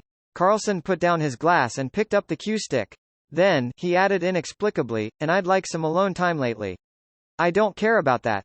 Klein pursed his lips and said, "I encountered a death at the Quelaag Club in Hillston Borough. That was a friend of mine, a noble descendant, and an equestrian teacher. He's usually healthy and had recently been in a very good mental state, but just now, he suddenly died in front of me. It looked like a heart attack, but my spirit vision told me that he might have been cursed." "You're adept at spirit vision?" Carlson asked subconsciously. "What sort of details did Mr. Stanton fabricate for me? After becoming a machinery hivemind informant, they never even asked me which pathway I was, or which sequence I'm at, nor did they try to find out about my origins and background. Of course, letting an informant keep certain secrets of their own is also a common tactic used by official organizations." Klein frankly responded, "Yes, the chest of the deceased had some decaying, illusory black gas. It does involve the possibility of a curse and a Beyonder." Carlson didn't ask further as he slowly nodded. Hylston Borough. That's the territory of our machinery hive mind. In the northwest of Backland, which was the heart of the metropolis, Empress Borough and Sherwood Backland came under the mandated Punishers' jurisdiction. The western and northern areas came under the Nighthawks, and Hylston Borough and Backland Bridge area came under the machinery hive mind. Having said this, Carlson looked at Klein and attempted to confirm the details. What deity does your friend believe in? After thinking carefully for a few seconds, Klein replied hesitantly, the Lord of Storms. A believer of the Lord of Storms. Is he the only deceased? Carlson asked with a frown. Yes, Klein gave an affirmative answer. Carlson chalked the cue stick and sighed. We have no right to take the case. This is under the mandated Punishers. But I will pass on your information to them. In the Lowen Kingdom, the principle of jurisdiction over Beyonder events was first to divide them according to their beliefs. If they involved the followers of multiple deities, then it would be decided according to who held jurisdiction over the area. Klein was no stranger to this. He had no intention of making things difficult for Carlson, so he earnestly said, "Thank you. I hope they can find the real killer as soon as possible." Carlson picked up the glass of beer beside him and took a sip. He's a descendant of blue blood. The mandated Punishers will definitely take it seriously. Pausing for a second, he looked at Klein and said in a low voice, I find it hard to believe that you've only been in Backland for about 3 months. You seem to have established a wide range of social connections and possess lots of resources here. Some people are naturally adept at this. Klein shook his head with a self-deprecating laugh before bidding farewell. By the time he got back to Minsk Street, it was completely dark and the gas lamps lining the streets were being lit by workers. Although his relationship with Talem Dumont didn't go deep, he was an acquaintance he met nearly every week. He was a friend he would play cards with every now and then, and Talem was rather warm and had always exalted him as a great detective. Furthermore, he had practiced what he preached by introducing clients and investors. His passing also made Klein feel sad, making him fully aware of his helplessness towards fate. Other than that, he was also very angry. He was angry at the murderer who had cursed Talem to death. I hope that they can figure out what happened. I hope that the mandated Punishers doesn't run out of manpower because of Duke Negan's assassination case. Klein sighed as he got off the carriage and walked towards the gate. In the process, he discovered that there was no light at the Sammers house next door. It looks like they're on their way to Daisy Bay. Is this the New Year atmosphere in Backland? Yet, I don't feel anything at all. Klein momentarily felt melancholic. With these emotions in mind, he went to bed early and woke up at 7 in the morning. In an attempt to change his mood, Klein decided to bake a homemade cake today. I'll buy the ingredients after breakfast, he whispered, drinking his milk and flipping through the newspapers. Soon, he saw an obituary in the Tussock Times. My beloved son, Talem Dumont, passed away on the 18th of December due to a sudden heart disease. His funeral will be held at the Crown Cemetery at exactly 9 a.m. on the 21st of December. In the northern continent, due to reanimations, it was already an ancient tradition to be buried as quickly as possible after one's death. Of course, this was on the premise that there was no shortage of money for a funeral. Sudden heart disease? Is this the final result of the investigation? Or could it be that the mandated Punishers are trying to lull the culprit? Klein frowned, unable to make a judgment. Perhaps I can go above the gray fog to see if it's a trap set up by the mandated Punishers, but there's a high probability of failure. After all, I don't have one of his items with me, nor was I targeted. He took a breath, calmed down, and methodically filled his stomach. The subsequent attempt didn't exceed Klein's expectations. He could only leave Minsk Street and take a bus to Hylston Borough to visit Isengard Stanton. The great detective walked in the warm room, pointed to the front, and said, Sherlock, would you like some breakfast? My chef's skills aren't worse than mine. No, I've already had breakfast. Klein shook his head and declined. Isengard stopped in his tracks and casually asked, Where are you going to spend the New Year's? I'm planning on, returning to Lenberg. I haven't confirmed it yet. Perhaps Midseashire, Klein said, perfunctorily. The scenery there was originally pretty good, but unfortunately, there's an abundance in coal and iron resources. There was also a rather developed shipping industry. Isengard straightened his collar and touched the pipe in his pocket. You seem to be a little anxious? Mr. Stanton, I have something to ask you. Klein took the opportunity when asked the question to relate, in detail, Talem Dumont's death, the results of his spirit vision, his advice to the machinery hivemind, and what he had seen in this morning's obituary. Of course, he had hidden the fact that he had become an informant for the machinery hivemind. He only said that for his friend, he had found an official Beyander he got to know due to the Desire Apostle case. Do you think this is a trap by the mandated punishers? He finally asked. Holding the pipe, Isengard said thoughtfully, I've been trying to avoid the mandated punishers, and I don't know enough about the situation. I'll get someone to find out. If there's any news, then I'll write to you. Okay, thank you. Klein bowed sincerely. In the evening, he received a letter specially sent from Isengard. There was only one sentence in the letter. This case isn't handled by the mandated punishers. The royal family has taken the case by claiming that Talum Dumont is a noble. Report chapter. The royal family. Klein held the letter he received from Isengard Stanton and silently murmured to himself. He looked up and outside the window, and he saw the rain pattering down. The gas lamps on the streets were giving off quiet halos. Inside the living room, the coffee table was neat and tidy, with a few stacks of newspapers placed in the corner. There was silence all around him. Klein sat on the sofa as he leaned forward a little. He sat there silently for a long time. After nearly 10 minutes, he exhaled and shook his head. Slowly and heavily, he tossed the letter into the trash can. He slowly stood up and expressionlessly walked to the second floor. And in the trash can, Isengard Stanton's letter caught fire silently and quickly crumpled into black ashes. On Monday morning, Klein stood in front of the mirror, pressed his right thumb and middle finger to his temples, and rubbed them with a little more strength. When he was done, he turned on the faucet, lowered his body, splashed the cold tap water onto his face, and washed his face while having a fit at the cold. After freshening himself up, he hung up the towel, walked to the first floor, and simply made a single-sided, well-done fried eggs with buttered toast. Of course, a cup of black tea with a few slices of lemon quenched his thirst and reduced the cloy sensation he was feeling. After breakfast, as he was idly flipping through the rest of the newspapers, Klein suddenly heard the tinkling of the doorbell. Who is it? A new commission? Could it be that the machinery hivemind has already finished exploring the Aemon family's tomb? No, it can't be that fast. Klein muttered as he put away his napkin and newspapers and walked slowly to the door. When he held the handle, the image of the visitor outside the door appeared in his mind. It was an elderly gentleman dressed to a T. His snow-white shirt was starched, and a thick grayish-blue vest completely hid his belly. The long tailcoat had sharp lines without any blemishes on it. The gentleman was wearing a pair of shiny leather shoes, so shiny that it was impossible to tell if he had walked through the rain or mud. He wore a pair of white knitted gloves, with silver hair at his temples. His face was deeply wrinkled, and his light brown eyes were so serious that they didn't contain a hint of a smile. I don't know him, Klein mumbled and opened the door. May I know who you're looking for? He asked politely. The elderly gentleman took off his hat, pressed it to his chest, and saluted in the most standard manner. Mr. Sherlock Moriarty, I'm a butler who has come to invite you in place of my master. Do I know your esteemed master? Why is he looking for me? Klein's head was completely filled with questions. But at this moment, he had already noticed a carriage parked across the cement road. It had a deep black outer shell, and there was a curtain on the inside of the window. It was obvious that it was nothing ordinary. There's luxury amidst being low-key. Klein looked closely and suddenly saw that there was a coat of arms in a conspicuous part of the carriage. The main body of the coat of arms was a vertical sword facing down, and the hilt of the sword had a red crown. That's the Sword of Judgment. It's the Sword of Judgment representing the Royal Augustus family. Klein's heart palpitated as he roughly understood the butler's background.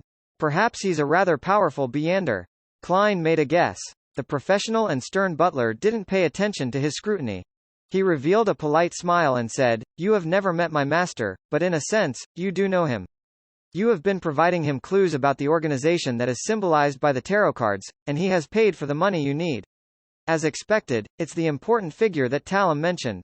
I've been using false information to fleece for funds and even submitted all the reimbursements that old Kohler required to him. I can't refuse his invitation now, especially when Talum is dead. Klein pondered for 2 seconds and said, Did your master come to me due to Talum's death?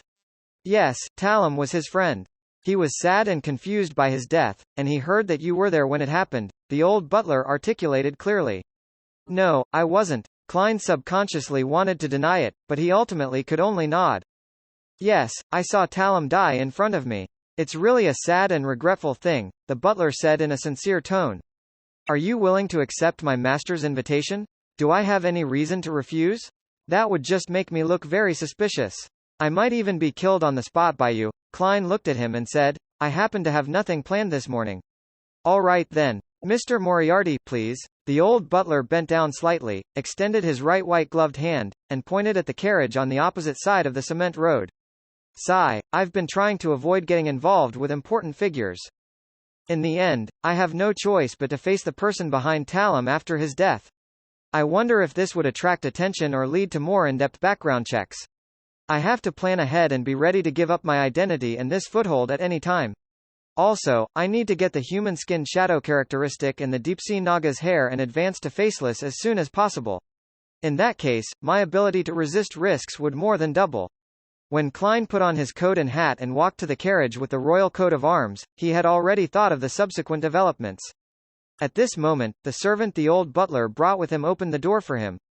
Stepping on the thick brown carpet, Klein looked at the wooden cabinets containing red wine, white wine, champagne, Lanty, and black rand, along with the crystal glasses. Klein felt rather restricted as he sat by the window. Lanty referred to strong distilled spirits made from pure malt. There were many types, such as the Sela's favorite Lanty Proof. The bottles displayed in the cabinets were obviously of high quality. As for black rand, they referred to strong distilled wines mixed with other fermented grains, which, like Lanty, was something unique to Lowen. As the carriage drove through the wet streets, Klein asked in passing, "Are we going to Empress Borough?" "No, my master is waiting for you at the Red Rose Manor on the outskirts of Empress Borough." The old butler didn't hide anything. "Looks like this is the royal family's manor." Klein thought for a moment, then he asked with a smile, "Can you tell me your master's identity now?" The old housekeeper's back, which was already straight, became even straighter as he raised his chin. "He is the descendant of the founder and protector. He's the grandson of the Might Wielder, the fifth son of His Majesty, Duke of Lastings, His Highness Prince Adesic Augustus. So it's the third prince, the second youngest prince, but he should be around 21 to 22 years old." Klein recalled what he had seen in the occasional descriptions in the newspapers and magazines at the Quelaag Club. The horse carriage passed through one street after another, going from an artificial lake to the northwest. After more than an hour, they finally arrived at an extremely large manor. At the entrance to the manor, Klein was inspected by two soldiers in red military uniforms and white trousers. He didn't hide the existence of his gun holster and revolver. He believed that there were definitely people around Prince Adesic who could tell that he was carrying a gun, and that it easily made things worse if he fooled them with illusions. In any case, the prince knows that I'm a private detective, so his subordinates definitely wouldn't send guests to the police station just because I was illegally in possession of a gun. Klein watched as the soldier took the gun holster and revolver before he was informed to take it when he came out. After two more inspections, Klein followed the old butler, went around the main house, and came to a wide area with hills and flowing waters. The only drawback of this place was that the vegetation had long since withered away in the dead of winter, leaving nothing but desolation. Tap, tap, tap. Several horses came running from the distance and stopped in front of them. A young man in white trousers, high-heeled black boots, a fitted shirt, and a dark rider's tunic nimbly dismounted and walked over. Everyone else followed closely by his side. He removed his helmet from his head and smiled at Klein. "I'm finally meeting you, Detective Moriarty." Upon seeing this, Klein's eyes lit up. It wasn't because of how handsome he was, but because he looked like the Henry Augustus the first imprinted on 5-pound notes. Adesic Augustus also had a rotund face and a pair of slender eyes, but he didn't look serious at all. Instead, he always had a smile on his face, looking young and spirited. "I didn't know that you, Your Highness, were the one who entrusted me with the task." Klein bowed. Holding a horsewhip in his hand, Adesic weighed it in his palm and chuckled. "I heard that you played an important role in the serial killer and Desire Apostle cases." Talum's recommendation was indeed good. Sigh, who knew that he would be gone days after I was horse racing with him. "He has gone to the kingdom of storm and lightning." Since the founding of the kingdom, the Augustus family had always believed in the Lord of the Storms. Without waiting for Klein to answer, he said with a heavy expression, "The investigation into Talum's death didn't go through me, Mr. Moriarty. I want you to help me discover the truth." "The conclusion given by the rest of the royal family? Your two elder brothers? This sudden level of infighting isn't something I can handle. Also, Your Highness, your style is really direct." Klein sighed. "I'm sorry, but I'd still say that Talum died of a sudden heart disease." "Is that so?" News came from the mandated punishers that a detective by the name of Sherlock Moriarty had testified that Talum had signs of suffering from a curse. Prince Adesic chuckled. Klein could only respond with a wry smile. Your Highness, you should know the principles I adhere to. I still wish to live another 50 years. Wasn't Talum your friend? Prince Adesic asked. Klein was at a loss for an answer when a maid suddenly came from the main room, quickly approached the prince, and whispered a few words. Adesic's face stiffened. Tell her that she's not to go out. After he finished speaking, he took 2 steps forward. His serious expression softened, and a hint of softness and helplessness appeared in his blue eyes. But I will permit her to leave the room and walk around freely in the manor. The scene before his eyes reminded Klein of the romance story which Talum Dumont had told him. His noble friend had fallen in love with a commoner woman and was insistent on marrying her. However, being in the top circle of the aristocracy, the marriage was absolutely prohibited. Talum had been vexed over this matter, and he had even considered the prospect of hiring a murderer, but in the end, he managed to persuade the woman to leave his friend on her own accord. Could the main character of this story be Adesic Augustus? The situation is very consistent in all aspects. As a prince, marrying a commoner is practically treason in this era. Since the founding of Loan, the spouse of a direct descendant of the Augustus family could only be a noblewoman. From what I've just heard, Adesic has brought that commoner woman back. And he has even grounded her as punishment? True love. In a split second, the story of a tyrannical prince and a pitiful frail white flower took shape in Klein's mind. He looked into the distance, enjoying the midwinter scenery. That's not what it really looks like. When spring comes and the grass sprouts, you'll see a golf course of the highest quality. Prince Adesic dismissed the maid, raised his whip, and pointed around. Golf? Klein asked, simultaneously knowing the answer to his question. Prince Adesic motioned his guards and attendants away, leaving the old butler and Klein to follow him by his side. He strolled on the desolate plains, chuckled, and said, Yes, golf. This is a truly aristocratic sport that even the owners of most magazines and newspapers have a hard time getting involved in. Although I don't like Roussel, I have to admit that the fantasy-like ideas he had have given us a world with plenty of fun. If you can figure out the truth to Talum's death, this place will always be open to you. It was indeed Roussel. Klein let out a light breath. Seeing that he didn't respond, Prince Adesic continued to lament. There is much to learn from Roussel in every way, but his attitude towards feelings makes me sick. Of course, this is the common nature and style of most of the Intis aristocrats, and it's also the source of their infatuation with luxury and debauchery in their lives. Looking ahead at the slow stream, Adesic said in a mature tone that was beyond his years, 99% of people are not geniuses like Roussel. In order to succeed and establish a great enterprise, one must first understand what they really want, and for that, they must be willing to pay the price and never turn back while persisting all the way. As he said this, his tone became slow as he laughed at himself and said, Before this year, I had always thought that I liked the daughter of Earl Hall very much. She has perfect looks, an elegant demeanor, a rich fortune, a distinguished family, and a very powerful father. She's someone that no prince can find fault with, but now I understand that what I'm really attracted to is something that I yearn to have even in my dreams. It's a unique temperament and profound soul born from experience. Hey, I'm not saying that Miss Hall is lacking in temperament, but that wasn't what I want, admire, or like. Your Highness, your tone, attitude, and expression are now almost identical to Talum just before he died. Don't suddenly die in front of me. Even if I were to jump into the tussock less than sup greater than 1 less than, sup greater than river, there's no way for me to prove my innocence. Moreover, hearing much of this makes it easier for me to be silenced. Do you want to tie me to your chariot? Klein felt a little afraid for some baffling reason. He cleared his throat and took the initiative to change the subject.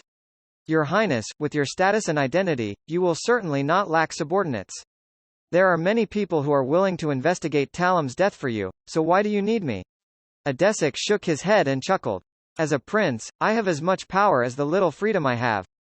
There are many things I can't let the people around me do, as there are too many eyes on me. You're a great detective with brains, and you have a good relationship with Talum. You were there at the time, so I don't think there's anyone better suited than you. Don't worry, if there really is a problem, then I can definitely guarantee your safety. Such a promise is like toilet paper in the bathroom. Klein couldn't help but silently lampoon. With Prince Adesic already saying this much, he felt that there was little chance of him leaving Red Rose Manor if he refused again. He could only sigh and say, "Actually, I'm as angry as you are about Talem's death, but reality has kept me calm."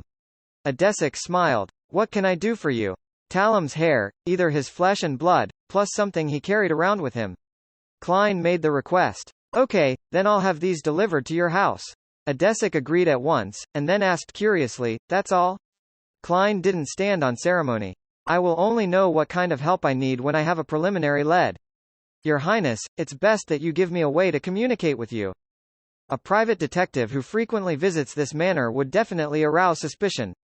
Adesic nodded and said as if he was prepared, "I'll have someone secretly rent the house next door to you, 13 Minsk Street. When you need to make contact, write a letter to your neighbor about visiting and put it in the mailbox. As for the reward, you should know that I'm not a stingy person, even if it ends in failure. As long as you contribute and take the risk, you will still receive the corresponding income. If you do find out the truth, I'll give you a reward sufficient for your retirement. This prince does things really swiftly and decisively. Retirement, that would be at least £3,000. Klein secretly sighed.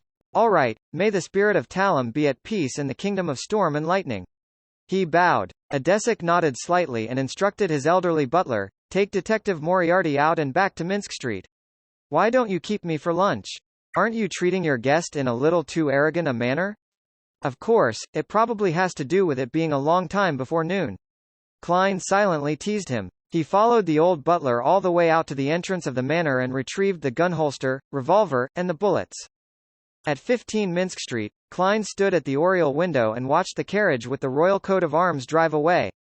Sherlock Moriarty might die at any moment if the investigations really goes deeper. Who knows, someone might be watching me right now. Not for now, since I haven't made any moves yet. Klein frowned and stood still. At this moment, he was extremely eager to advance to Faceless. I can't afford to wait for the machinery hivemind's exploration of the Aemon family's tomb. I have to continue trying to buy the human skin shadow characteristic via other channels. After all, no one knows how long the machinery hivemind's preparations will take. What if it exceeds a month or even half a year?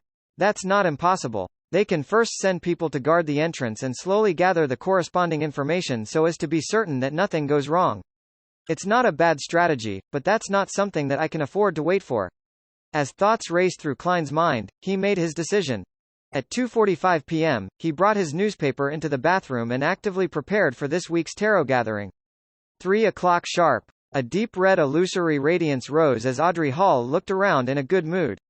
Last night, she had finally received the Sequence 7 psychiatrist potion formula she had been dreaming of. Her emotions were still a mix of excitement, agitation, and serenity. Furthermore, the psychology alchemists hadn't immediately asked her to make any contributions, claiming that it was an advance. They had full confidence in Miss Audrey's outstanding ability to repay them. No new members. Audrey stood up and gazed at the very end of the long bronze table. She raised the corners of her skirt and bowed. "Good afternoon, Mr. Fool tilde good afternoon." Her light and cheerful voice broke the unchanging silence above the fog, and it allowed Klein, who had been feeling a little depressed, to temporarily be rid of the troubles that the outside world had on him. He nodded slightly and responded to the members' greetings.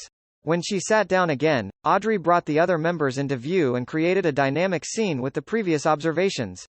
When bowing, Mr. Hanged Man silently sized up Mr. Fool with inconspicuous curiosity. Then, he looked towards Mr. World in anticipation.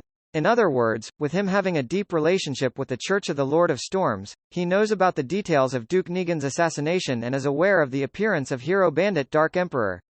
He has the desire to investigate the hidden truth behind this matter. There appears to be an outcome regarding the werewolf Beyander characteristic which Mr. World had entrusted him to sell, and he has also probably found the human skin shadow characteristics or the deep-sea Naga's hair. The son's emotions are very stable and relaxed. This means that he believes that the City of Silver's surveillance on him has been lifted. What did he rely on to make this judgment? Has he been reallocated to the so-called exploratory teams? Furs is a little depressed despite feeling relaxed. She passed the Abraham family member's test and has become his student, but she was forced to accept something that was disadvantageous to her. Mr. World is as cold and deep as ever. Perhaps when I reach sequence 7 or 6, I'll be able to grasp his emotional changes and thoughts.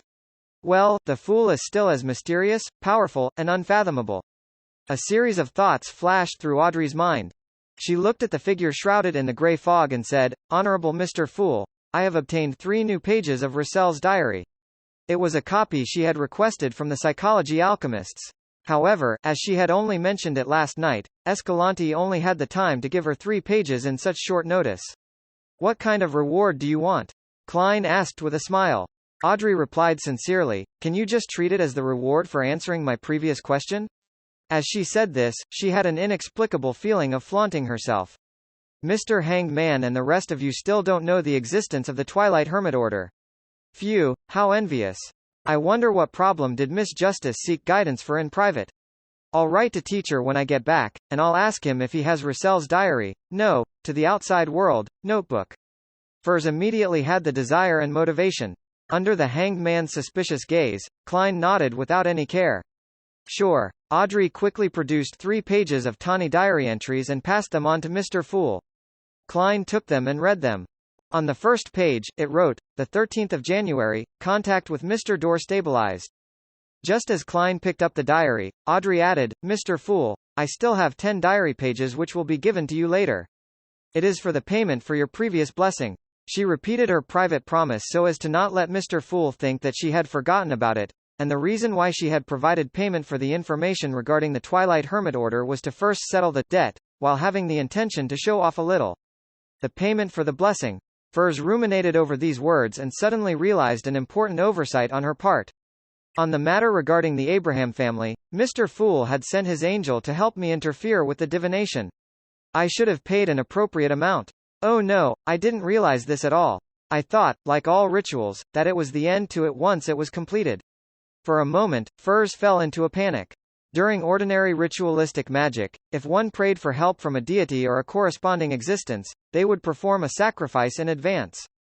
Burning essential oils, extracts, and herbal essence that pleased the target was equivalent to making an advanced payment, but in the rituals corresponding to the Fool, there were many steps that could be omitted, and the price could only be paid afterward. Sometimes, there wasn't even a need to offer anything. Furs, who was accustomed to the former, ended up only saying a word of thanks. She hurriedly looked towards the end of the long bronze table and earnestly said, "Honorable Mr. Fool, your divination interference had helped me greatly. I will try to find 10 Roussel diary pages as soon as possible as well." Seeing the performance of Miss Justice and Miss Magician, it dawned on Derek Berg that he had found a way to fully express his gratitude. However, the City of Silver doesn't have the diary pages of the so-called Emperor Roussel. Well, Mr. Fool is very interested in history, so I'll have to read more books and records on these. With a thought, Derek made a promise to Mr. Fool who sat high above them. The Hanged Man watched all this from the side and had no doubt that the Fool had an angel at his service. Any organization should have a character like Miss Justice. The power of a role model is limitless. With a lot of debts to collect appearing out of thin air, Klein happily sighed inwardly.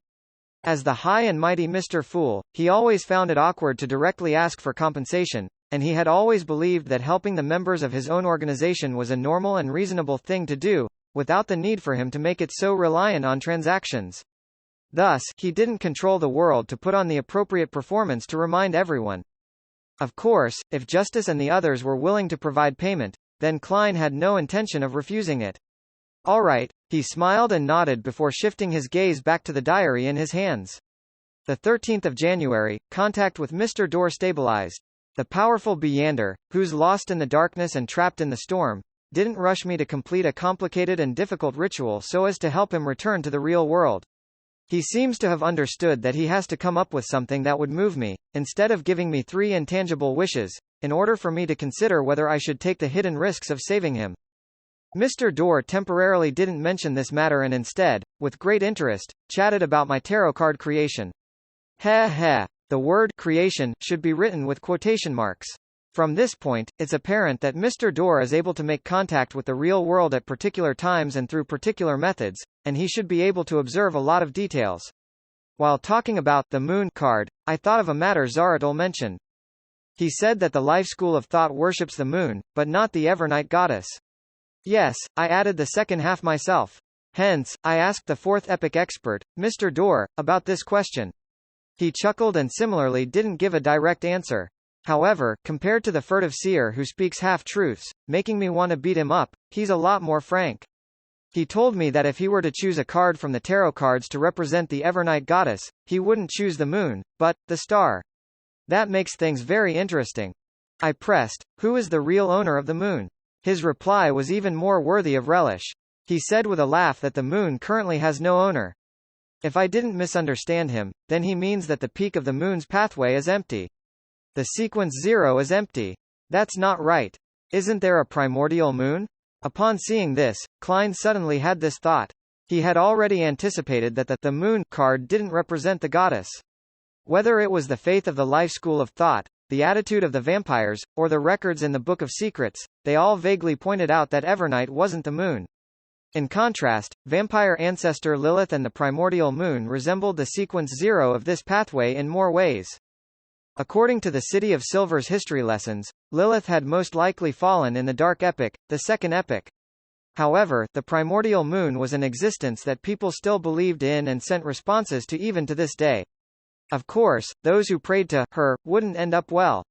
Why did Mr. Dorr say that the moon had no owner at the moment? As seen from the Book of Secrets, the primordial moon still existed during the fourth epic. Klein almost frowned. Soon, he came up with 3 guesses. First, Mr. Dorr didn't know enough about the hidden primordial moon, but that was a very low possibility.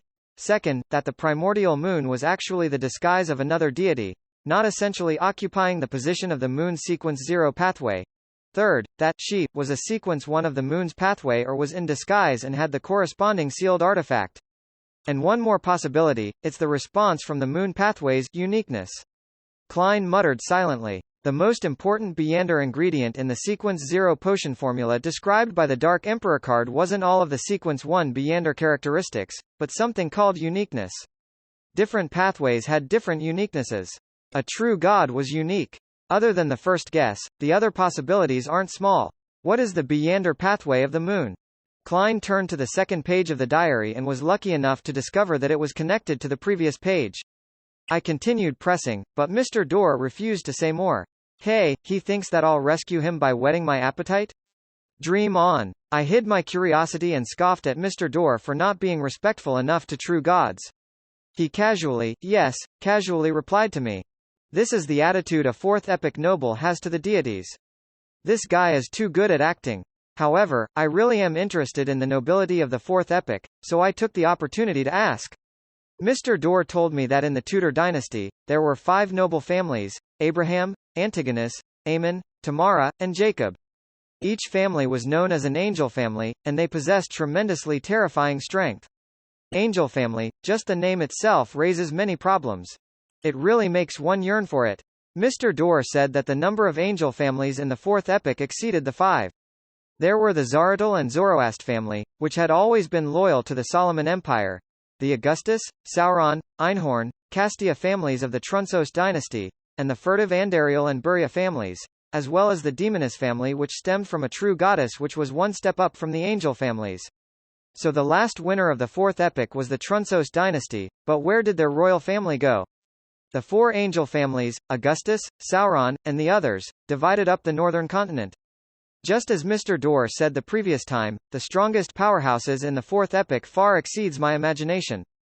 However, most of them have been buried in the ashes of history. Even the Sauron family has waned, destroyed by me. In another 1 to 2 millennia, perhaps the Augustus family might no longer exist. Only the true gods appear capable of forever illuminating the real world. Although some deities perished in the fourth epic, they should only be few in number. This makes me think of something that was previously written in a web novel which I memorized. It can be used here with some changes. Ashes await those who fail to become true gods. After the communication period ended, Mr. Dorr disconnected. He's like a prisoner who's released on parole for a fixed period of time. And he does know a lot. When he mentioned the Zaratul family, there was faint contempt in his tone. Perhaps I need to maintain my relationship with Mr. Dorr. Apart from the Church of the God of Steam, Zaratul, and that secret and ancient organization, I should leave another outlet. Unlike the saying, a wily hare has far more than 3 holes. When Emperor Russell was struggling in the end, he was only thinking about the organization that's suspected to be the Twilight Hermit Order. He didn't mention Mr. Dorr at all. Something apparently happened in between. So the ancestor of the Lowen royal family, the Augustus family, was actually so rich and powerful to be an angel family. However, why did the royal family of the Trunsos dynasty, to which they were loyal to, disappear, just like that? Klein suddenly thought of a few things, and his desire to clear away the fog that shrouded the history of the Fourth Epoch and see its true appearance grew. This was also the greatest hobby of his body's original owner. Perhaps that underground relic with 2 side-by-side seats and a terrifying evil spirit will help me answer a lot of questions. Klein lowered his gaze and flipped to the 3rd page. The 2nd of June, Bernadette massaged my back. It's good to have a daughter. She knows to care for her old father, and although I can see what she wants at a glance, at least she's willing to put on an act. Besides, she did a good job. I asked her which Beyonder pathway she wanted. She said she was undecided, but she liked the maxim of, do as you wish, but do no harm. The 3rd of June. I saw Florin again. He's very different from before, as though he's a different person. No, he still had his original memories and some of his distinctive characteristics, which is enough to prove that he's him. What exactly happened to him to experience such a huge change? Perhaps a metaphor could be used to describe it more precisely. Some monsters are physical sutures, while he is a monster of mental sutures. The 5th of June. I obtained an ancient book. It actually mentions the primordial demoness's name, not one of an honorific name. Her name is Cheek, but that's a man's name. Is this ancient book fake?